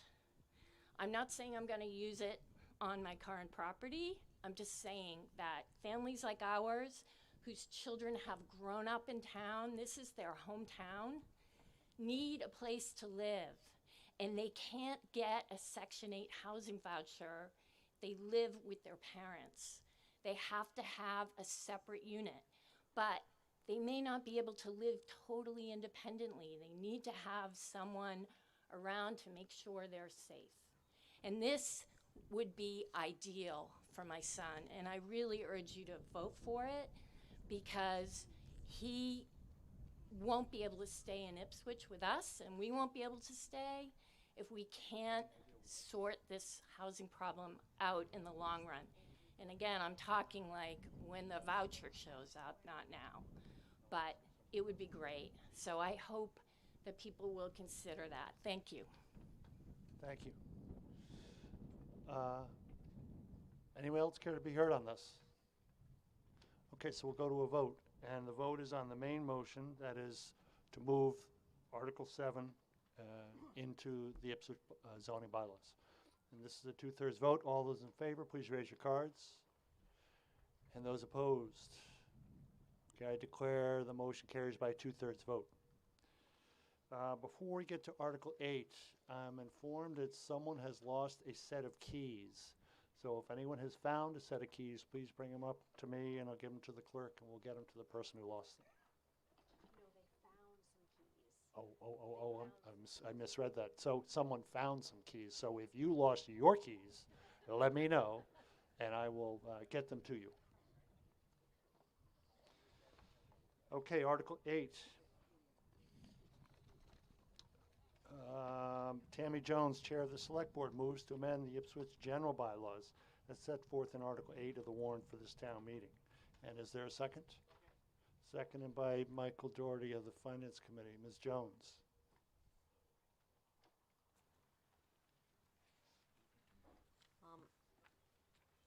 Not sure if anybody from Water would like to speak to this, but basically this is, this article is to sort of clean up our definitions and our bylaw so that it is consistent with state regulations. The Select Board is unanimously in favor of this. Okay. Mr. Doherty, the Finance Committee's position on this? In an effort to make sure that we comply with federally mandated standards, the Finance Committee is unanimously in support 9-0. Okay, so this is something that's required by federal law? Exactly. What this does is it updates our stormwater management program so that we meet federal standards. And if we weren't to do this, then it is possible that we could incur fines down the road, et cetera. So. Okay. Anyone care to be heard? Okay, so we'll go to a vote. This is a simple majority. All those in favor, please raise your cards. And those opposed, I declare the motion carries by a 2/3 vote. Article 9, the main event, Public Safety Building Appropriation.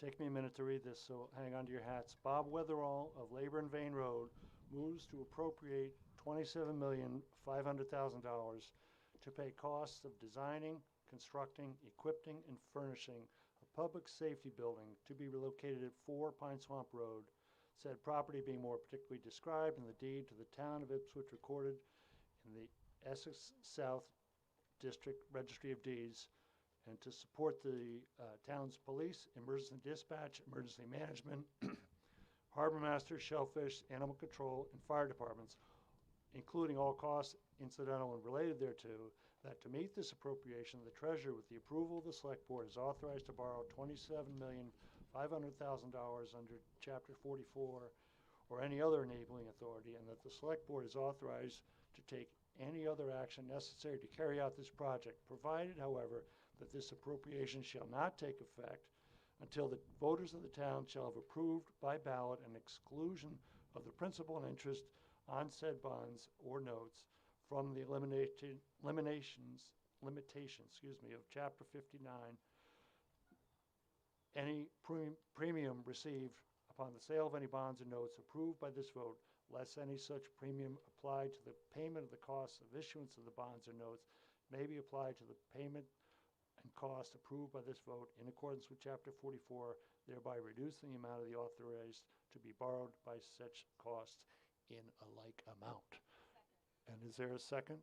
Sarah Player from the Select Board. So we'll start, Mr. Weatherall.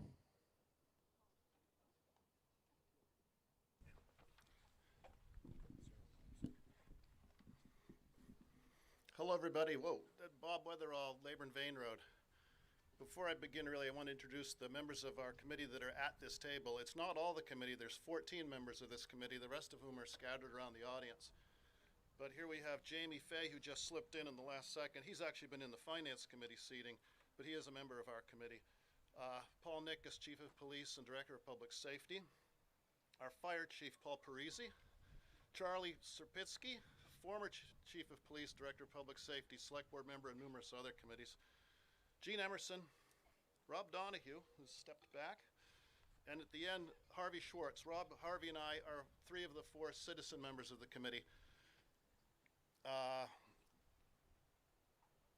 You probably heard this anecdote in the last few weeks. You certainly know we've had a movie filmed in our town. But the anecdote that I love is that when Hollywood came to town to film a vampire movie set in the 1970s, and they needed a jail cell for filming, they went to Elm Street, took a look at what we have, and said, perfect. And Chief Nickus asked him, is there anything that the department could do to help out, to do and make any changes, to make any enhancements, to make any alterations that better suit their filming needs? And Hollywood said, no, this is great. And not only that, but they looked at the front door and the front steps and thought, this is nice too. I've got a kick out of South Main Street in the last few weeks because it reminds me of my childhood. In the winter of 2016, the Select Board, recognizing we had an acute need to address our inadequate, vampire quality public safety facilities, formed a committee to do a feasibility study. We hired a professional architectural firm that specialized in such work to help us. We undertook a feasibility study to solve that need, to find the solution, to find the best thing for our town to meet the needs that we've long understood as needing to be met. In 1954, plans were drawn for an addition to the Central Street Fire Station. And in 1954, those plans were intended to meet the needs of what was, even back then, recognized as an acute need to meet inefficient, inadequate public safety facilities for our 6 departments: police, communications, fire, shellfish, animal control, and waterways. 1954 voters decided that wasn't the time to do it. Now here we are 67 years later. Now is the time to do it.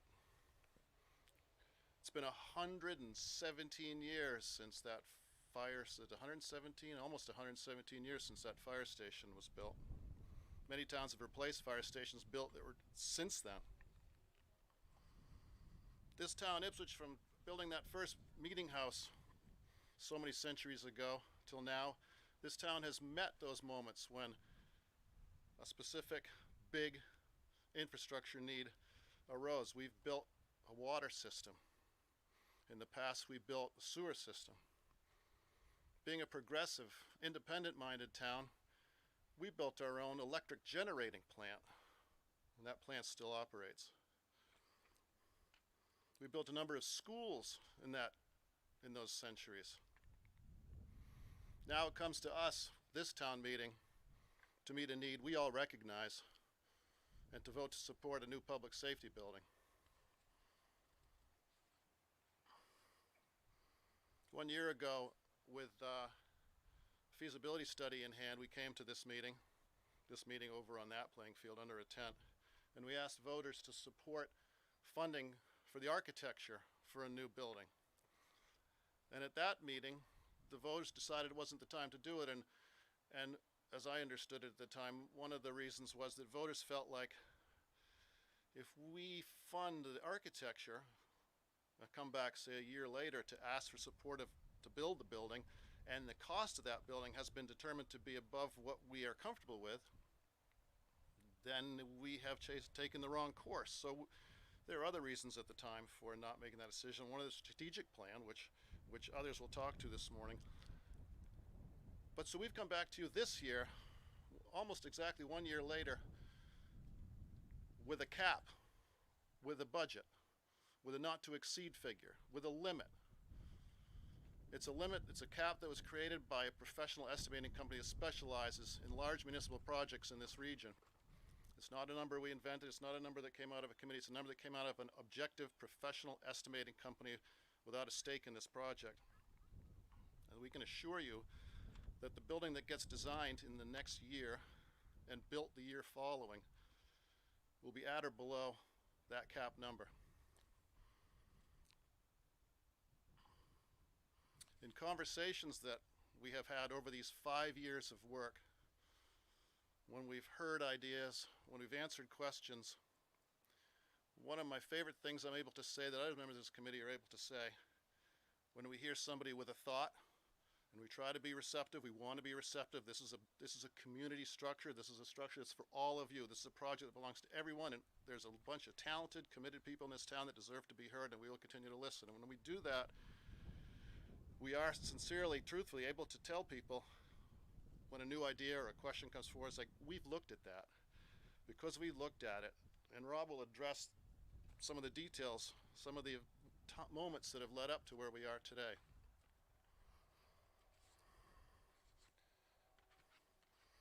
After 5 years of diligence and focus, and with a deep respect for voters and with a deep understanding of the needs of this historic coastal town, we ask for your support for what we are convinced is an economical, efficient, and progressive project for Ipswich.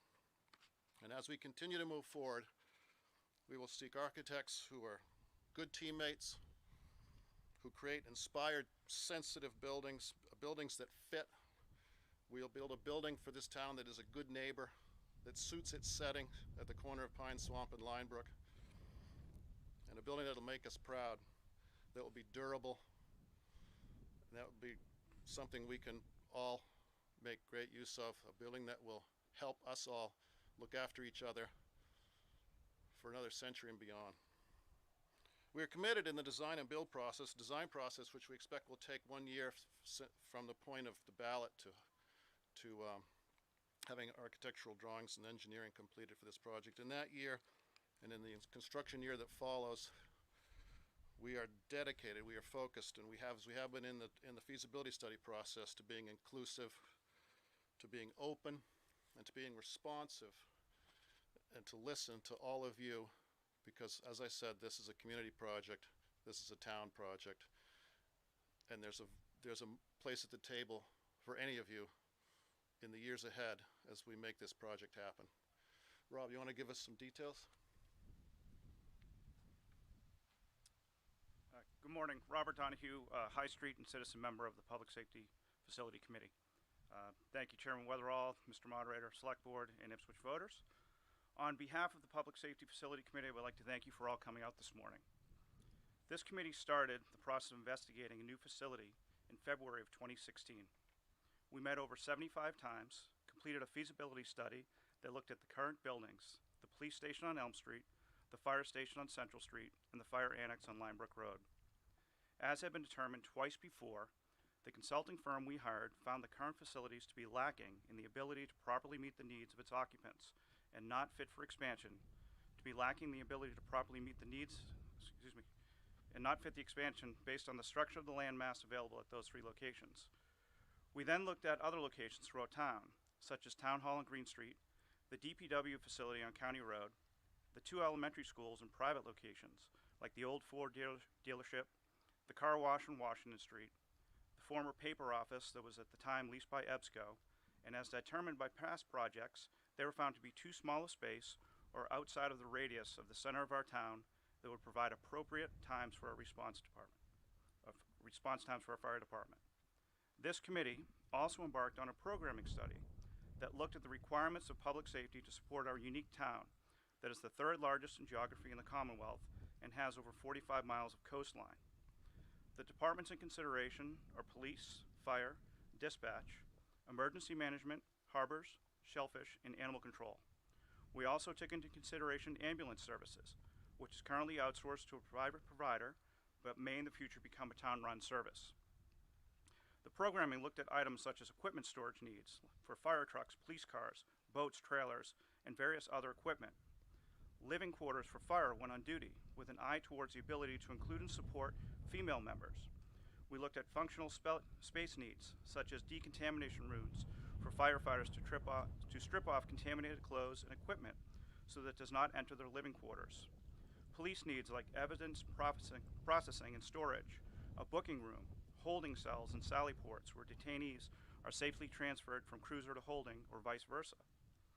We looked at office space and storage for the massive equipment that is needed by our first responders, where they need to safely and securely keep the expensive items that the town purchases for them or have been obtained through grants, such as dry suits for winter water response in the ocean, contamination suits, firefighting turnout gear, investigation and crime scene equipment, and body-worn cameras, and etc.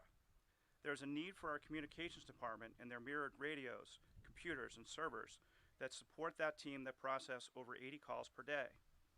With an eye towards modest expansion of personnel and knowing that this town has a tendency to utilize facilities for 50 to 100 years, our first draft came up with a need for a building that was over 40,000 square feet, with an estimated price tag of over $35 million.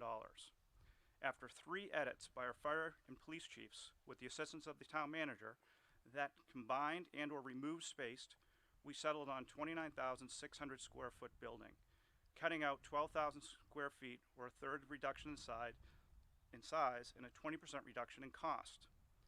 A building size that will house our current and future equipment in proper storage, meaning out of the weather, will eliminate the need for costly custom order fire apparatus.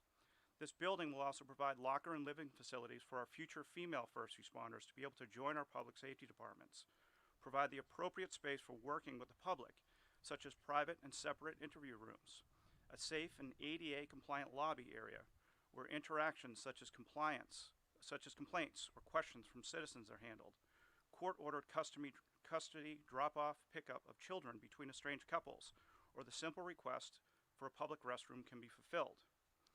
The picture I am trying to paint for you is that a great proportion of what our police provide is related to social services and is the largest portion of the interaction with us, the citizens. After much work, consideration, and debate, we landed here with what we now present to you. We have a suitable location that the town now owns that provides enough space on vetted buildable land for the building, parking, and storage.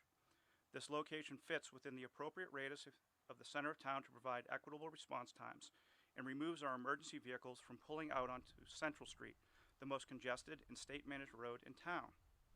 What we are proposing is a not-to-exceed funding request where we will be seeking your input around design ideas. These will include whether the roof is flat or gabled, what style of architecture to blend in with the area, and how best to build an energy-efficient facility that meets our town goals towards resiliency by using innovative modern systems like solar for electric and geothermal systems to heat and cool the building. This proposed combined facility will not only house our public safety departments. This building can work to serve our community now and in the future, which as our history tells us could be 100 years from today. I'd like to turn this over to Mr. Fay, who will speak to the financials of this project, but thank you and we appreciate your support. Good morning, everyone. I'm Jamie Fay, 9 Fellows Road, member of the Finance Committee since 1990. I'm the FinCon's representative on this committee, and my job was, quite frankly, to make sure it didn't get out of control, keep an eye on the numbers. The others have talked about the process that got us here today and what the project involves. I want to talk about what the cost of the facility is, what does that number represent, how is that number derived, and what will be the impact on you, the taxpayer. As has been mentioned, the cost of this facility is $27.5 million. That's a not to exceed number. Everyone involved in this project has agreed we will not be coming back to town meeting under any circumstance to ask for additional funds. The funds that are included within that number include what is known as soft cost and hard cost. The soft costs are all the costs associated with the project other than the actual construction. So these include architectural and engineering design fees, the owner's project manager, which is a key function for us as a town. That's our person who's going to make sure the project is properly designed, bid, and constructed. We had that function for this high school here, middle school, high school, and it was like phenomenal. It was great. Made the project a success. He represents, or she represents, our interest in getting this project built on time and on budget.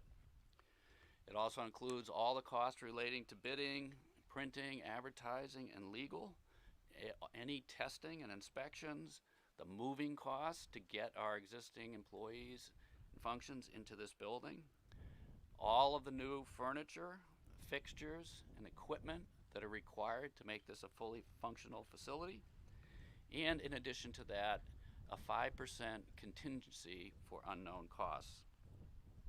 In total, these soft costs are about 20% of the project cost, or about $5.6 million.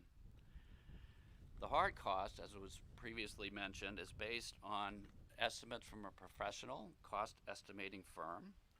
It's approximately $22 million in construction. And again, this number is derived from the architect's program that she has developed to meet our building needs and the current actual costs for similar projects that have either recently been completed or have recently been bid. And that number has been escalated at 3.5% per year to get to a number that represents the cost of this facility at the midpoint of construction, which would be the spring of 2023. So we feel very, very confident in this number, and we think that's the right number. As was mentioned, the basic cost of this facility is based on the size. How many square feet do we need? Rob went through the process that the committee has gone through with the architects to consider the program, to reduce the cost. First we looked at what would it take to have two separate facilities, because we were not sure that we would find a location that would accommodate both in the same spot. So that was the 41,000 plus number that was originally developed. When we moved and made progress on selecting the currently proposed site on Pine Swamp Road, knowing that a facility, a single combined facility could take place there, there was significant savings, about 15% reduction in size by sharing facilities between police and fire. So much of the complex can be served by single heating plant and single entryway and single reception. So there's many efficiencies in putting this into a combined building. Meeting rooms, workout rooms, all kinds of things can be shared between police and fire, reducing, as we said, the cost of two separate facilities by 15%. And then we did a reality check. What do we think Ipswich can really afford? We looked at many, many facilities in other communities equivalent in size to ours, who are building facilities of 40,000 square feet for their own use. But I think we all kind of took a hard look at our community and our town and said, we need to cut. We need to reduce the size of this facility further to get something that was less than 30,000 square feet. So we went back to the architect, and they went through the program and worked with the police chief and the fire chief to try to reduce the program, get the size of this building down to something that is affordable. It's not cheap, but it is affordable. And I think we are all satisfied that this is the right size for what we need with all the multiple departments that we have in this community. And it will serve us well for the next 50 years, if not the next 100 years. This is a building we can all be proud of. We will not have regrets in 10 years or 20 years that we didn't make it a little bit bigger or we didn't make it a little bit better. This is not gold-plated by any stretch of the imagination, but the budget we presented here can deliver a good, solid, workable building that will be durable on the outside and durable on the inside to reduce future maintenance costs and operating costs. And as was mentioned, one of the important things of this facility is designing it to serve female employees as well. Now, traditionally, public safety has been a pretty male-dominated industry or activity, but the world is changing. We all know it's changing. If we are committed to trying to attract female employees to our public safety facility, we've got to provide facilities that acknowledge that and design for that. Right now, this is an all-time low for interest rates. If one is going to spend this amount of money and borrow this amount of money and spread it out over 30 years, you couldn't have a better time in terms of interest rates. The costs are substantial, but they are affordable. The cost on the tax rate will be 51 cents for every 100,000 in assessed valuation. So for the average home in Ipswich, this is going to be just under $300 per year for the next 30 years. It's a big number, but it's a reasonable number for a project of this size. In closing, I would say I just think we owe it to our employees to provide an adequate, safe, energy efficient, and gender appropriate building. We are the stockholders of this community that we call Ipswich, and these folks are our employees. And if you want to be able to attract good employees, have people happy, ready to go when the moment demands it. We need to provide a facility that shows them respect and provides them with the tools that they need. I know Ipswich likes to stay the same.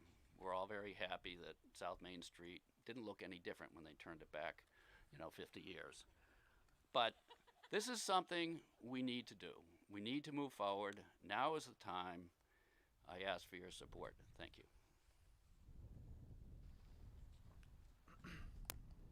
Anyone else from the committee before we go to the endorsements? Okay. So the Finance Committee's position, Michael? Thank you, Mr. Moderator. The Finance Committee supports Article 9, 8-1. The one dissenting vote didn't disagree with the need for a new building or the affordability, but just had a difference of opinion of priority. I will say that this number may be daunting, but it is our job as elected and appointed officials to make sure that we do what's right for the people of Ipswich, and that is making sure that we continue to improve our facilities without taxing the elderly or low-income populations out of town. We have a lot coming down the pike. That is not an arguable fact. We have water, we have public safety, we have schools, we have roads, we have open space. We need to start somewhere, and this is the first peg. Now, I just want to make sure that something is absolutely clear. There has been some question about the 27.5 million, and people are saying, well, if you're going to allow 27.5 million as a cap, who under their right mind would offer to build it for any less? Well, there's a reason behind that. When any municipality decides to build a project, they have to put that project out to bid. And so our hope is that through a competitive bidding process, the pre-approved contractors will go against each other and lower the price down. But, like was mentioned, the cap is 27.5, no more. And I promise you that we will not be coming back to this body with 1 cent more. It's a lot of money that we're going to be spending over the next couple of decades. But like I said, we are going to do our best to make sure that we do it in a responsible, respectable way so that our community gets what it deserves without overburdening the people that pay for it. Thank you. School Committee? Thank you, Mr. Moderator. Chubb Witten, Chair of the School Committee. The School Committee voted unanimously to support and recommend the Public Safety Building construction warrant at this town meeting. The current condition of the police station and the central fire station can only be categorized as deplorable. The school committee has done their due diligence toward the current Ipswich facilities and newly constructed public facilities in surrounding communities. A new public safety building will make our community safer with better response times and updated technology to give our professionals the most accurate real-time information. This is especially important when responding to an emergency at any one of our school facilities. And we don't live in the era that I grew up in. So safety and security is paramount for our kids. Due to site geometry and wetlands, this site wasn't suitable for a combined elementary school.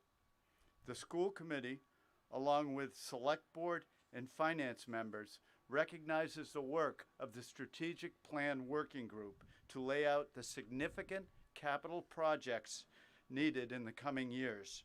We are cognizant and respectful of the sequence of when each project should come before the voters. The strategic plan executive summary and investment sequence is included in your town meeting warrant book that you have today. The public safety building warrant article deserves our support. Thank you. Hello, Select Board? So Tammy Jones speaking on behalf of the Select Board. Also, I am a member of the Public Safety Facility Group. Basically, in 2016, the Ipswich Select Board recognized the acute and chronic need for an updated and safer public safety facility and formed a committee to find the best solution. Over the past 5 years, this committee held 76 publicly advertised meetings and recently more than 6 informational meetings in different areas of town. This committee has worked with experts in the field of public safety building design and construction to determine first what Ipswich needed and second how we could meet these needs most efficiently. This committee and the experts then refined and reduced the size and scope of the project, and now proposes a consolidated, energy-efficient, and cost-effective building that we expect will meet the needs of all of our public safety departments for decades to come. This is the right time. It's past the right time for this project. The Strategic Planning Group, as mentioned by Chubb, recently completed a thorough assessment of all the needs of Ipswich, and this project was determined to be the first priority on the list of many identified.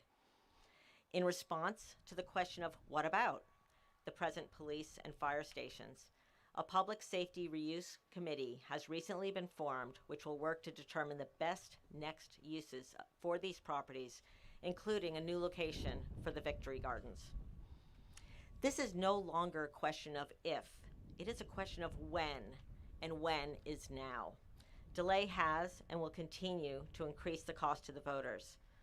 The Select Board applauds the work of the Public Safety Facility Committee and unanimously supports this article. Thank you very much. Okay, let's go to debate. 3 minutes per person. Sir, name and address. High Street, Robert Hagerty, 82 High Street. I'm a lieutenant in the Malden Fire Department, and I've been stationed in fire stations as old as what we have. And I can tell you from personal experience, it can be hellish. I've heard stories of things that are living in that station, mold, mice, bugs. The city of Malden has dumped dollar after dollar after dollar into the station I'm currently in, the headquarters, which was built at the turn of the last century. They redid the main bathroom years ago, and now it's falling apart because the building is falling apart around it. It's time. These men and women, they put their lives on the line for you guys. It's not reasonable to ask them to live in conditions that can cause chronic health problems. I work with guys who believe they have cancer because of the mold that they were exposed to in their stations. We have to build this. It's going to get built at some time. Mortgage rates are low. Let's build it now. Thank you. Thank you, sir. Yes.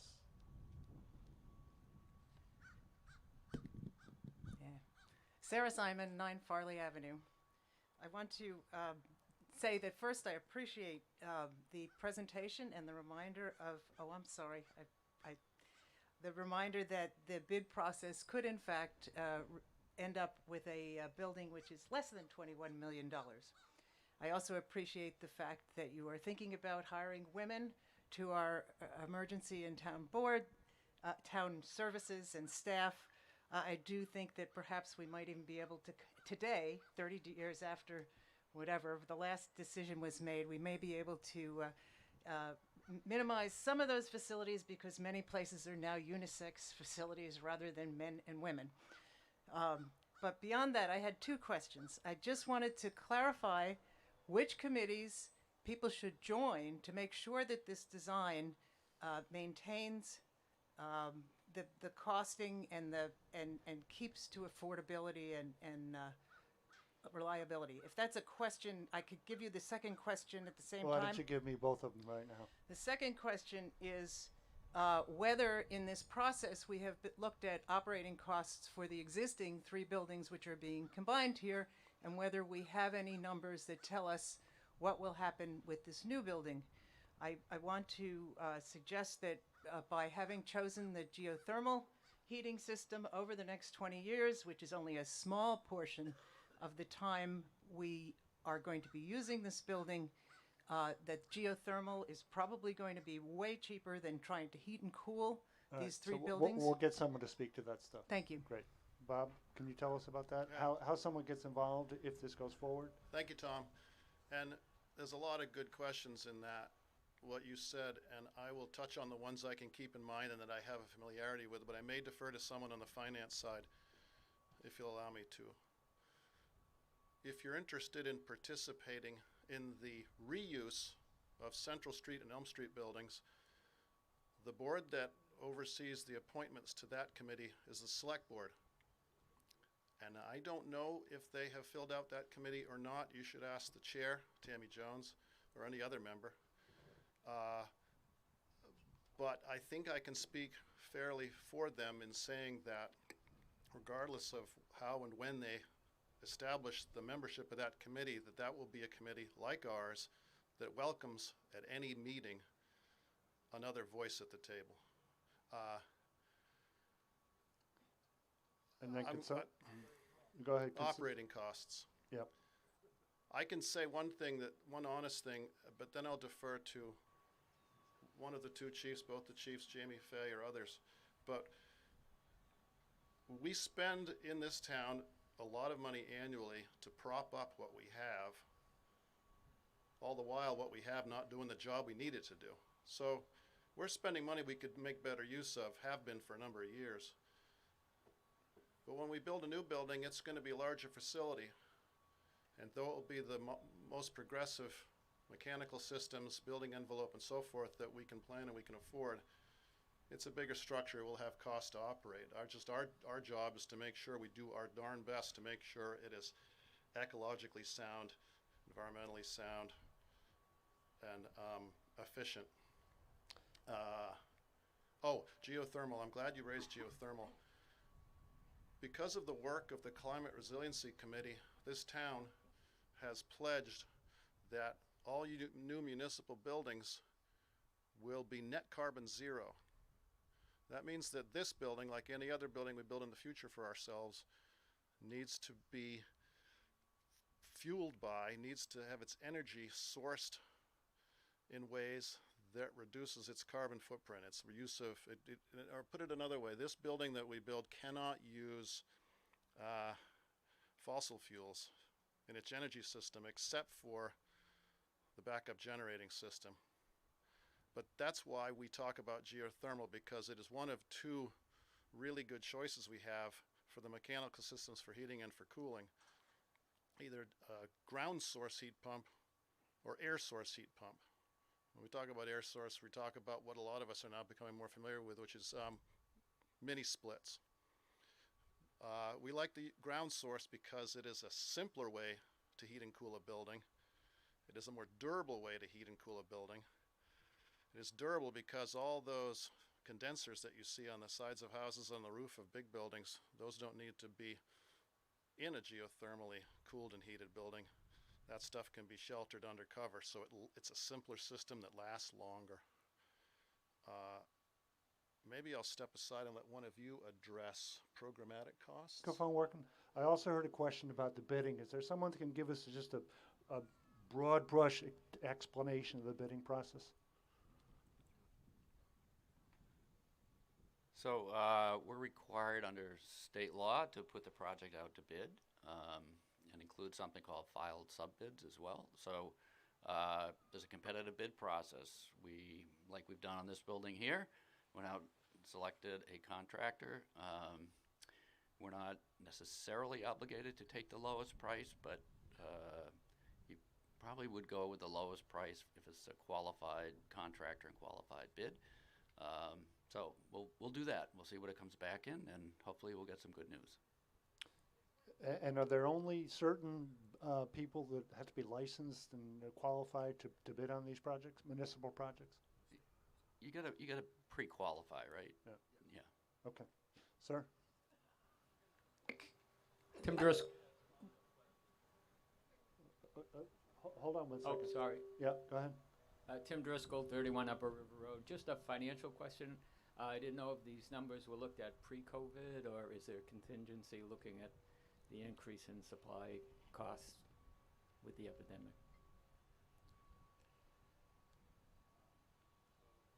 Tim, we had some, we've got some pretty recent costs from projects, but many of them either buildings were constructed or put out to bid prior to COVID. It's not really COVID. I mean, there's probably many of you seen lumber prices increase dramatically. Now they've come back down again. There's a lot of things that go into building a building, a lot of different kinds of materials. I think we feel pretty confident that with the contingencies we put in, with the escalation for future construction costs, that will cover it. But if the numbers come back, the goal here is we're gonna design a building to this cost. We're not gonna design a building and then, oh, look what it came back at. We're gonna design to cost. So. Okay, great, thank you. I'd just like to clarify that my third question about operating costs was actually a question about operation and maintenance. The cost of maintaining all of our 3 buildings over time is certainly going to be a factor in whether the town pays more or not. And I can't imagine that the operating costs for one new building are going to be larger than the operating costs for 3 separate old buildings right now. So I please make that other question moot, and we'll move on to other comments. Thank you very much. Sir, did you want to have some comment? Yep. Name and address, please. Bill McDavid, 6 Manning Street.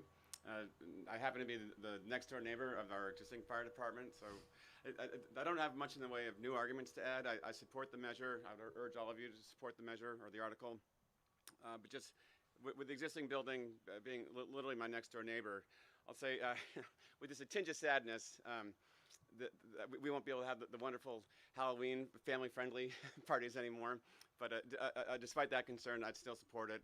And the other thing is just someone who's got a fair amount of uncertainty about the future of our next door neighbor. I would still urge all of you to support the article. Thank you. Diane Halverson, 3 Palomino Way. I have a point of clarification for you, Jamie. The 3.5% inflator is part of that 27 million, correct? Okay, so we all know we're facing inflation right now that's a lot higher than that.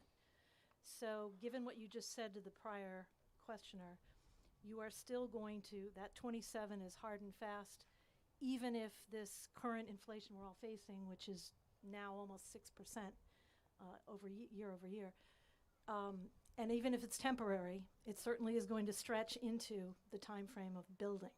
So you are saying that even if it's higher for the next 2 or 3 years, we're still holding fast to that 27 million. They were pretty clear on that. I'm just clarifying because inflation is something that is affecting all of us, and that's I'm asking on behalf of people. All right. Yeah, I don't mean to step in front of Jamie because he's great at this stuff and I'm learning, but I do know you may have heard in the spring of this year a $25 million figure. That was our working figure more than half a year ago. And the fact that we're coming to you today with a budget of 27.5 is indicative of what Jamie said, which is that we felt in the spring that when we came to this meeting in the fall, and we were planning back then for this meeting, that we had to come before the voters with a number that was not only viable now, but as Jamie said, it's viable when it's bidding time. And yes, the point was well made that this is a historically great time to borrow. We don't know what the cost of things will be in early 2023, late 2022, but we know that we have to find a moment, pin it, and work with it. Because the fact that it went from 25 to 27.5 in roughly half a year should be a note to you all that if we postpone, we're going to be tacking more money on the next time we come before you asking to fund the same project. But again, there's some uncertainties. We're doing the best we can to be honest and diligent about the construction costs when we do it. And we don't want to keep coming back every 6 months with a bigger number trying again. Very much. Yes. Name and address, please. Welcome. Thank you. Julian Colville, Linebrick Road. I actually flew home from college this weekend for the express purpose of voting no on Article 9 today. And I think we need to be focusing on our schools first. We need to fund our schools first. If we vote yes today, we are saying to the schools, to the teachers, to the kids, that we are prioritizing this facility over them. I attended one of the meetings about this proposal back in, I believe, August. And the plan is that if we do the facility now, the schools get their turn in 8 years. 8 years. I don't think the schools can wait 8 years. The time to do something about our elementary schools was several years ago. We might need an override soon in addition to the elementary schools. I don't actually know. But I feel like I owe a huge debt of gratitude to Ipswich schools. And I am who I am today because of Ipswich schools, and I can't, in good conscience, take this and prioritize it ahead of the schools. So I'll be voting no today, and I urge you all to do the same. Thank you very much. Thank you, Mr. Colville. Mr. Josephson. Thank God I'm not the only one up here speaking against this article. I'm not enamored with the location, and I'm not enamored with the price point. I probably could get over one or the other, but not both of those. For when we changed the article to purchase this property back a year ago, it was specifically struck the language for a public safety building. I live in that neighborhood. For me, this is open space. I think it serves its purpose well now, but what most recently galled me on this is if you refer to article or section exhibit B, we mention public safety building, elementary school building singular. And if you turn to the following page, it does pluralize that.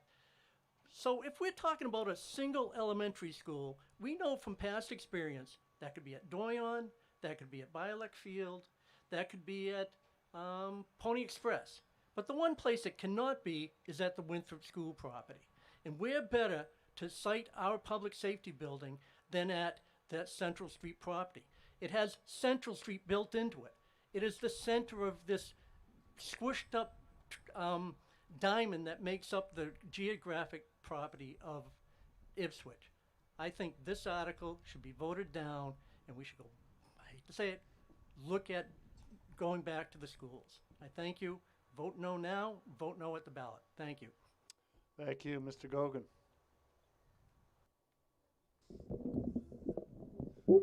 Thank you, Mr. Moderator. Phil Logan, Kingfisher Road. I am not against a new fire station. I am against the funding. You're talking $27 million today. Where is that going to come from? It's going to come from additional bonding. We are bonded out of sight. In the works, you have an override. You're going to be talking about $40 million for a school, and something we can't do without, and I've heard a lot of talk about it, and that's water. $29 million for the water department. These things have all been talked about. But what's getting me here today, more than anything, is that this is not the process of getting it done through a fall special meeting, whereas you got 300 plus people here. If it were the annual meeting, you'd probably have 1,200 or more. You need more people to vote. Any new bond spending is just going to keep adding and adding and adding. No one has spoke to how it's going to be financed. There's so many unknowns in this. Trying to paint a better picture here today is out of the realm. Town now owns the land. I watched that on TV, and they had to rewrite that article so that it didn't say specifically for a fire station. $300 more on your tax bill, that's just this building. There's going to be many, many other things added this year. It's not a question of wanting it. We do need it. But this has to be vented through the whole town at an annual meeting, not a special meeting when there are 300 people here. I'm sure there are a lot of people here that would like to speak against it, but they're not. And this went on the fritz. This would be a big help. And this, you know, I fought for years. You So need to wrap up, sir. Your time is about to expire. Yeah, that's usually the case with you. Yeah. Thank you very much. And for the record, ladies and gentlemen, we had 497 people check into this meeting. And as long as an article is on a duly posted warrant, we can vote on it. So there was some misrepresentation there. I just want to clarify the record. Sir. Thank you. Timothy Riley, 41 Washington Street. I have attended several of the meetings, and I want to say thank you to everybody who's involved for all their efforts. I know what it takes. I owned and operated crime and death scene cleaning for almost 20 years. I've been in over 130 police departments around New England. This station is an embarrassment and is dangerous. We desperately need a new station, modern station. I think it's well worth it. I encourage everybody to vote for it because I don't want to see any one of our employees be hurt, and the conditions they are working in are dangerous. Support this article. Thank you. Thank you, sir. Yes, sir. Good morning. My name's Kendall Buell. I live at 247 High Street, and incidentally, it has been my privilege for the last 20 years to serve this town as a firefighter. And as someone coming from a profession where you try to identify and prevent problems long before they become emergencies, I gotta say it's troubling that we are here today facing this problem decades after it was identified as being at crisis level. And as somebody who loves this town and believes strongly in the strength of its character and its wisdom, it's troubling to hear people say that after all these years, our first responders should continue to be second or third or fourth level priorities, or that if we just kick this down the road a few more years, somehow a solution is going to come along that makes more financial and strategic sense than this site that we have purchased at a place that checks all the boxes in the feasibility studies and that we are proposing to build on at a time of historically low interest rates. I'm very encouraged by everybody here who has said it's time to stop turning a blind eye to a glaring problem, a deaf ear to the experts who have told us that the buildings we have now are not sufficient to the job of providing protection for this community, and a cold shoulder to the men and women who have dedicated their lives to providing that protection. I'm very grateful for all the time and the energy and the resources that have gone into sifting through every potential site and securing this excellent location at a great price and have given us this golden opportunity. And I'm grateful for all my fellow citizens who have seen this for what it is. This is the opportunity to say no more blind eyes, no more deaf ears, no more cold shoulders. Let's give this town, let's give our first responders the public safety building that they and this town deserve. The time is now. Please join with us here at town meeting and again at the ballot box to once and for all get this done. Thank you. Thank you. Next, sir. Yep. Come on, let's. Chris Shorman, 5 High Street. Before we take a final vote, I'd just like a report from the Strategic Planning Working Group, particularly perhaps the Finance Committee member or the people who have recommended these priorities. We're addressing a very important issue here, and I'd like to just get a feedback from someone who, and particularly I'm thinking about page 29 of that report, which was a graph about the tax impact of all the different priorities and where this is in meeting the tax implications for the Is there town. someone from the Strategic Planning Committee? Mr. Thank you. White. Thank you very much. Good question. Rob, can you go through that for us and answer his questions? Rob White, Finance Committee, 91 Pine Swamp. Thank you for the question. And I've been part of the Strategic Planning Committee for a number of years. And we've had maybe 20 or so meetings here. But to go through the specific questions here, the cadence of the investments that we think we need, and by the way, everyone here at town meeting will vote on every one of these investments because they're all overrides. The first one we put in was public safety, and the really reason for that was that that was the closest project to ready to dig, so to speak. The school buildings are kind of next. We do have some small operating overrides in there for the town and for the school, in addition to our road projects, as you can see. So all of this is on page 31 of the Finance Committee report. And then with the water department, we have issues that are very large. However, in the $30 million range. But that's really outside of the purview of this committee in the sense that, that is a rate that's associated with your utility bill. So to get to the point of what I think you're asking here is the public safety building, along with all the investments that we traditionally have in our operating costs, that the 2.5% every year increasing, you can see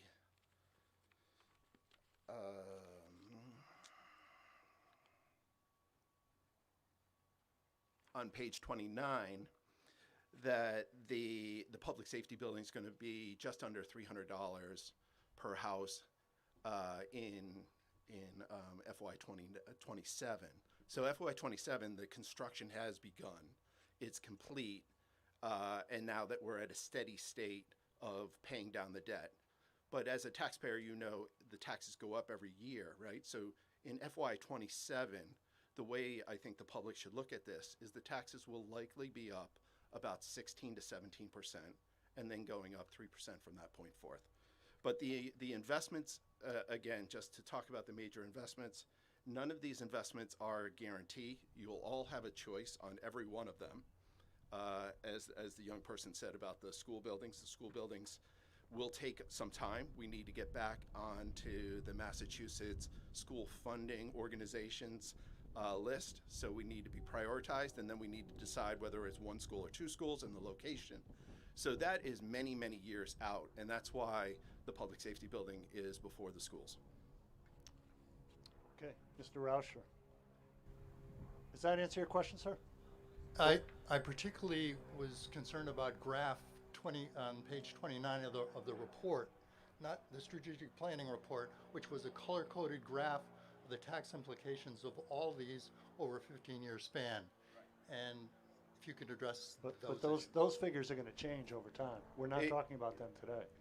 Right, and no one here actually has that report. Yeah. But are you asking what does that mean? The increase over time? That's a great question. So just as our moderator said, that those investments are kind of gauged based on the timeline here on page 31. However, the timing of those really goes out over 30 years, and it just shows the tax increases along with the utility increases as projected at a meeting really last spring. So they're not really perfectly accurate. And, everything I would say from this point would be too squishy to talk in public about, So I think the best way to look at this specific project is 3 years from now, your taxes will be up 16% if you say yes to this project. And there's very strong merits to having to do this transaction or this building.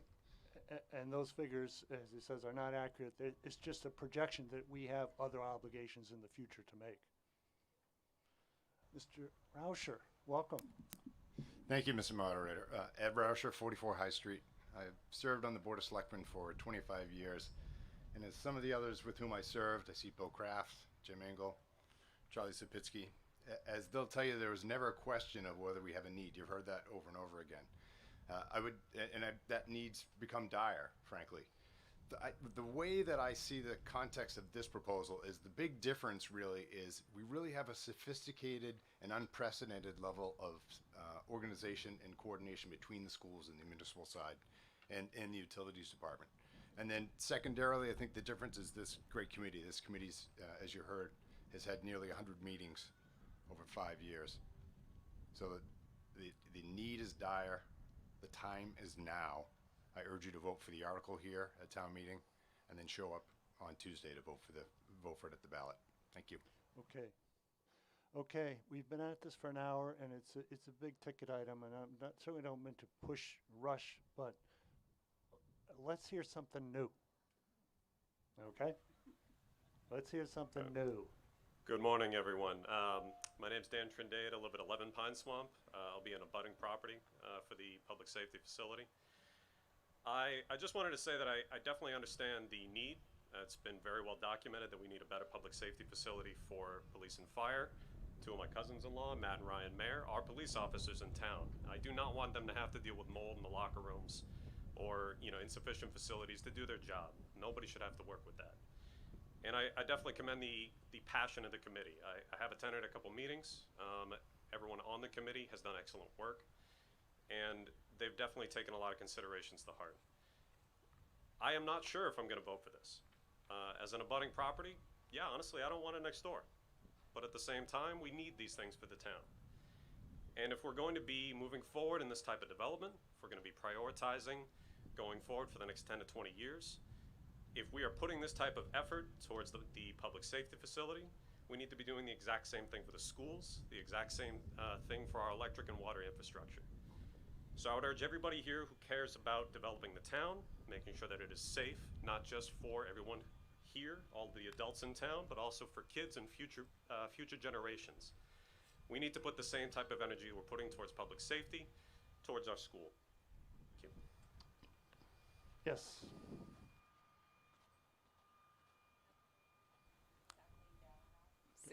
Yep, go ahead. It's hot Kathleen now. Gallon, Yep. R16 Argilla Road. The one thing I just haven't really heard, but just want to emphasize, we've heard about the safety of the people that work there. If we don't do this, we open ourselves up to a liability exposure. Should there be any accident or any death due to the antiquity of these buildings, should the building fall, should the mold be found to cause cancer, we have a huge liability exposure for our insurance. Then the taxes will really have to go up because that we'll be liable for that. So we need to take care of these people, and I vote encourage everybody to please vote for this. Please, let's take care of the health and safety of the people who care for us. Thank you. Harvey, did you want to say something? My name is Harvey Schwartz, Marshview Road. I've been a member of the committee since it began 5 years ago. I've been tracking a lot of the objections and a lot of the support on Facebook. It's gotten pretty active lately, and I hear a lot of they're trying to do this to us, they're trying to do that to us. Well, let me tell you, we aren't a they. We're a you. We're an us. I'm a citizen member of this committee. Since my wild and crazy younger days, I've never been in a police station. I've never been in a fire station. My only agenda joining this committee was to do what's best for the town and also to cover myself as a property owner and taxpayer. I don't want a Taj Mahal for our police and fire. And that's how I got into it. But I've certainly come to see that we're at a crisis point. This town has acted in the best traditions of a Florida condo board. We spent 50 years working our hardest to do nothing. And we've had to make some real stretches to do nothing about public safety for the last 50, 60, 70 years. But we've run out of time. As one of the earlier speakers said, we are wide open target for liability. Before I retired 10 or so years ago, I was a trial lawyer. I did employment discrimination cases. The Brookline Town Meeting just voted $111 million to settle an employment discrimination case against the fire department. I can tell you, some of my best friends are lawyers, but there are people checking the want ads for very large and very nice boats, hoping that some woman is going to walk into their office and say, I wanted to be a firefighter in Ipswich, but they said, we'd like to have you, but we can't hire you. We don't have a bathroom for you. We don't have a shower for you. We don't have a bunk room for you. That's a bread and butter discrimination case that's just waiting to be filed against us. Our police station, somebody in the police station is going to have a heart attack. It's an easy 911 call. They could use it tin can on a string to make the 911 call. The ambulance shows up, and guess what? We don't have a door on the police station that a stretcher can fit through. Somebody has a heart attack in a jail cell. They've got to get a couple of big cops and carry him out to the sidewalk to put him on a stretcher. That's a lawsuit waiting to hit us. It's really so well past time for us to make this decision. As to other reasons why people are hesitant, the schools, sure, we're going to have to make a decision on the schools, but we can't do it now. The school committee is all in favor of going ahead with this building first because the school committee knows that they're years away from coming up with a proposal. They're years away from getting back on the list for state funding. We can't just sit around and twiddle our thumbs about public safety as we've done all this time, waiting for the schools to be ready. There's also been some comments about, Yeah, Harvey, Okay. Harvey. Okay. Let's wrap up here, okay? Okay. In settling a case, the theory you use is called BATNA, the best alternative to a negotiated settlement. We have a deal. The deal. It's too late now. The deal proposed. Hey, be quiet. Harvey, let's go. I'll Let's finish. go. The deal proposes to make a decision. If you're going to vote no, come up with an alternative. All right, Linda, do you want to say something? I just wanted to clarify, today's vote is to move it to the ballot on what, the 26th? No, it has to pass. It has to pass 2 votes. Town meeting vote by 2/3 and the ballot vote by a majority. Mr. Moderator, I move the question. All right. Is that it? Anyone have anyone didn't get to speak that wants to speak? All right, so we'll go to a vote. You do? All right, this is the last one. Go ahead. Go ahead. I'm going to hold on that. You have a question? All right, you got 3 minutes. All right. Seth Perry, 29 Linebrook Road. I'd like to preface this by saying that I'm very familiar with this lot on Pine Swamp Road. This is the wrong location. It's well below grade and wet. While perfect for its current use as open space or a garden, it's unsuitable for this building. I have a background in construction trades, and it's very true that you can build almost anywhere. It's also true that the cost of site work and remediation can make or break a project. These costs may very well factor into the equation that makes this proposal so much more expensive per square foot to build than any comparable projects. $27.5 million.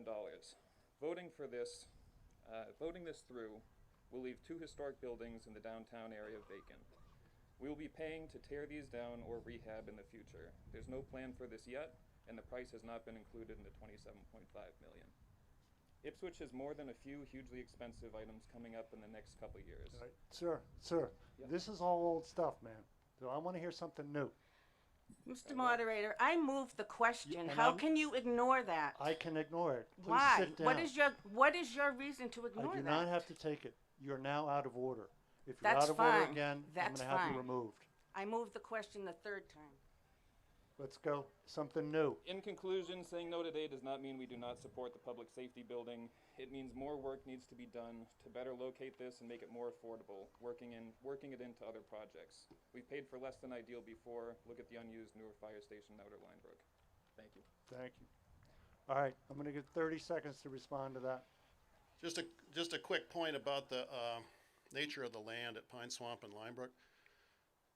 As I see it, Pine Swamp Road is named for the wetland quite a distance down at the end. It's like Harvey Schwartz pointed out earlier, Tossfield Road is named Tossfield Road because it goes there, not because Tossfield starts at the railroad tracks. A lot has been said about they didn't call it a swamp, Pine Swamp for nothing. That's because the swamp is at the end. We bought 7 acres of land. We'll use around 4 of it. We'll be bound by every state and wetlands regulation in effect. We'll be diligent about honoring the resources, protecting our resources. We, like all of you, recognize the value of wetlands protections in this town, so do not be misled by the talk about swamps. It doesn't apply to the piece of this land that we will use for a new structure. The new structure will be well above the water table. It'll be respectful of the resource. We'll be bound by the same laws as everyone else is. Thanks. All right, there's one more person, then we'll go to a vote. Ed Marsh, 23 Woods Lane. It's worth noting in this discussion that I haven't heard anyone talking about potential savings in the town budget to help offset this expense. There seems to be universal agreement in the importance of the project, but why is nobody talking about other places to find money to help offset the cost?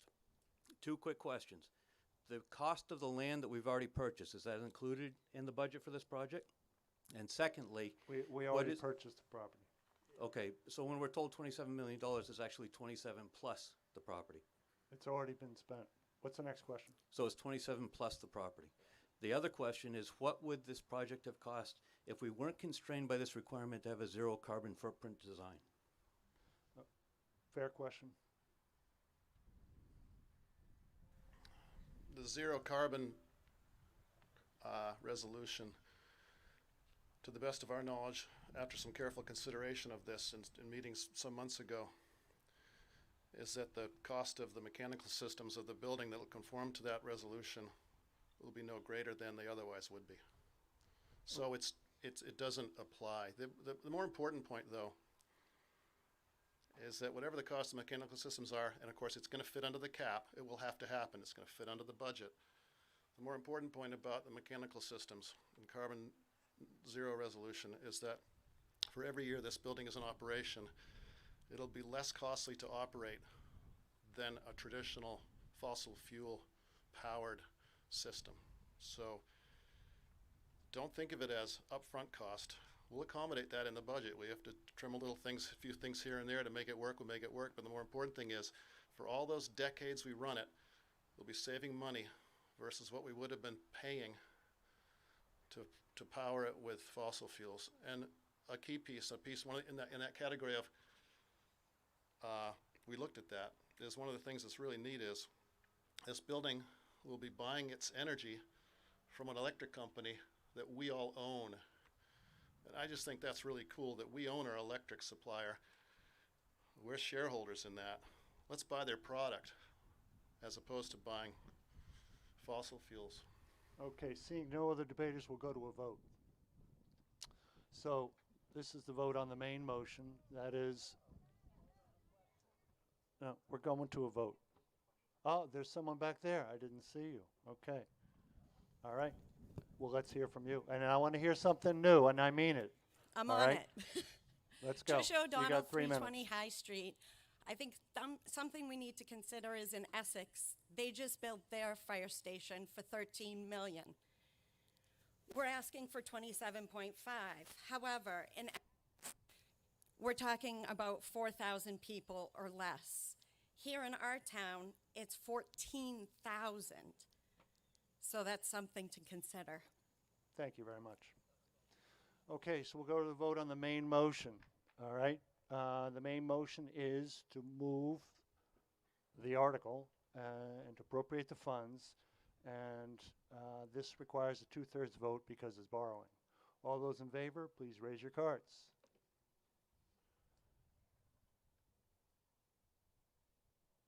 And those opposed? I declare it passes by a 2/3 vote.